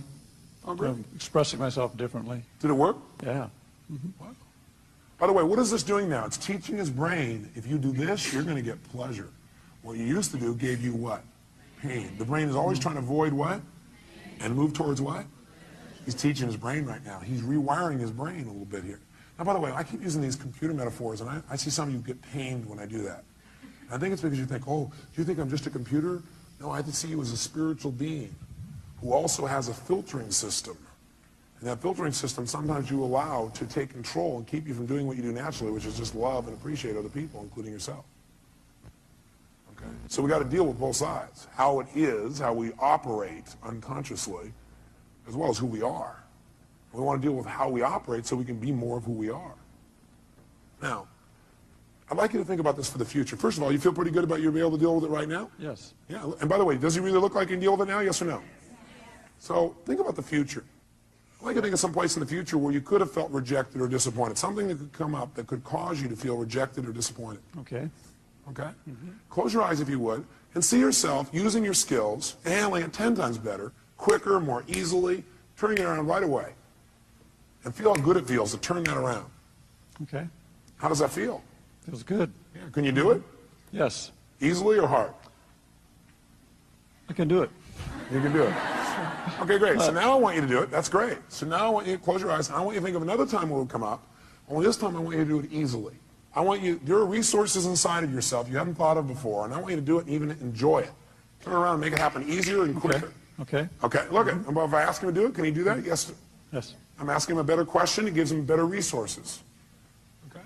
Can you see yourself handling it quicker and easier in that one? Yes. How does that feel? Great. How many see the difference and hear it in his voice? Great, let's do one more. Think of something else that could come out in the future where you could have felt rejected, disappointed, but now, heck no, you handle it really easily, real quickly, just like this. Okay. Have you already done it? Mm-hmm. Done. He's getting a little faster at this, isn't he? He's got some experience. How do you feel when you do that? Super. Super. Look at him. Look at his face. Now, if someone were to say, I'm going to reject you now. Thank you very much. Give him a hand. Thank you very much, sir.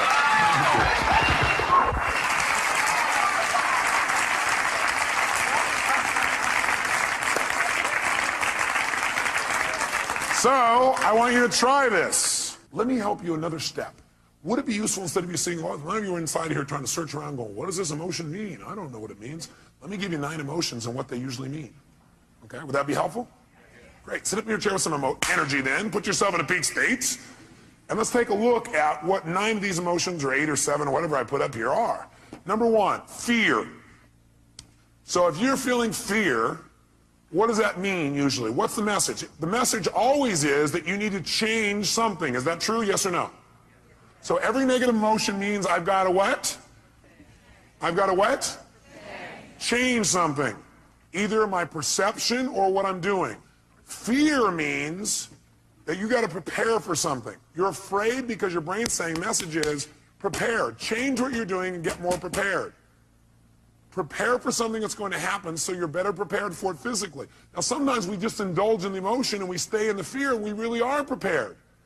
For example, let's say you're going to get up to speak in front of a group and you're prepared, but you still have fear. It's because you got the message, you did the work, but you didn't shut the emotion off and say, you know, I am prepared. No reason to be afraid anymore. I'm ready. I'm ready.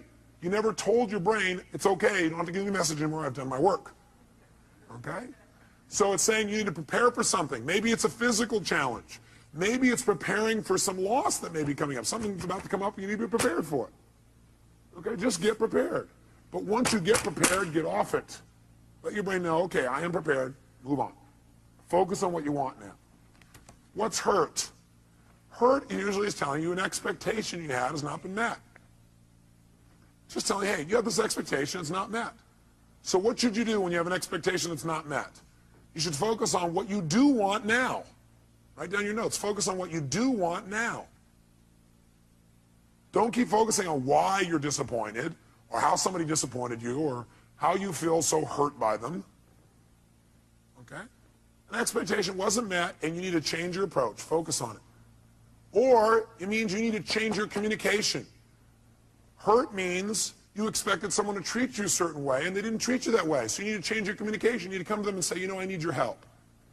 You know, when you communicate that way, in the past, I've interpreted that to mean you didn't care. I know you care, because I know how much you love me, and I love you. But, you know, could you help me out in this way? What does it really mean to you when you do that? And then listen. Say, you know, in the future, I'd really appreciate it if you do it this way instead. Would that work for you? Would you be willing to do that? Okay, great. Fantastic. It's a message that says you got to communicate your needs better if you're feeling hurt. Hurt means I need to communicate my needs better. Or hurt also means I need to meet someone else's needs. So you feel hurt because you need to meet their needs. That's why they didn't meet yours. Either you're not meeting their needs or you're not communicating how to have your needs be met. Or you have an expectation, you need to move on. This is not going to work out, so we're focused on what will. Third, anger. Anger is a message that says you have a major rule that's been violated. When you're angry, you have a rule that's been violated. We all have rules about how things must be and how they should be. And boy, some rules, if somebody violates some of our rules, man, we really get angry, don't we? By the way, you may also be angry because you violated your own rules. Is that true? Yeah, you're not doing what you believe you must do, and you get angry with yourself. And sometimes when we get angry with ourselves, we spread that out towards somebody else, find somebody to lay blame on. 4, frustration. Frustration is a message that what you're doing isn't working, and that you need to what? Change. If you're frustrated, it means you still can succeed, but you got to change. If you're frustrated, it says, God, something's here and you know you could succeed, and you're frustrated because what you're doing isn't working. Change and you can still get what you want. Flex. Disappointment. Disappointment's a message, again, that you expected something to happen, it's not going to. So immediately focus on what you want now. Focus on what you want now. It's a message that you have to get off it. You need to let go of something and move on and focus on what you want now. Guilt. Guilt is a powerful emotion if it's not abused and overused and indulged in. Any of these emotions are lousy if you indulge in them. Would you agree with me on that? Sit there and indulge in your fear and your hurt and your anger. Indulging means you keep focusing on the feeling instead of getting the message and moving on and learning. Guilt, though, can be valuable. It's telling you you have violated one of your own standards, and you need to do something immediately to be certain you won't do this again. You're having that pain of guilt because your brain is saying you just violated one of your most important standards of your life. You violated one of your own values. And you're going to keep getting this pain until you make yourself certain you're not going to do this again. But you know what some people do? They just keep going back and feeling guilty about what they did in the past. The message is saying, get clear you broke your own rules and commit no matter what, you're not going to do it again. Make it clear, be certain you're not going to do it again, and your guilt will go away like that. Because that's the purpose of guilt, to make sure you don't violate your standards and make sure you do it well in the future. Could your standards be unreasonable? You bet. There's a woman in this room I heard about was feeling guilty because last night she came here and she wasn't with her kids on Halloween. Oh my God. Can you believe that? Let's all look at that person. I don't know where they are. Let's pretend we can see them and give them dirty looks. How dare you? Come on, everybody turn to the person in. How dare you? And you know something's funny? We all have rules. Are our rules always fair, yes or no? No. Sometimes we have totally unreasonable rules. Like in order to be successful, we have to change the entire world tomorrow, have everybody happy all the time, have everybody love us at every moment, have our kids be thrilled, make $8 billion a year, right? It's going to be pretty hard to meet that rule. So sometimes the feedback you're getting about frustration or disappointment is, sometimes it's saying, you got totally unfair rules for yourself. Sometimes when you're angry, you may be saying, your rules are too stringent for other people. Maybe you need to remember about those people with quintuplets. Have a few less rules. You have a lot less anger. Does that make sense?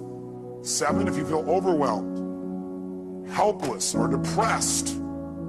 Overwhelmed, helpless, or depressed, that's a message. And the message that your brain is giving you is you're over-chunked. What people usually say is, oh man, there's too much, I gotta change everything in my life.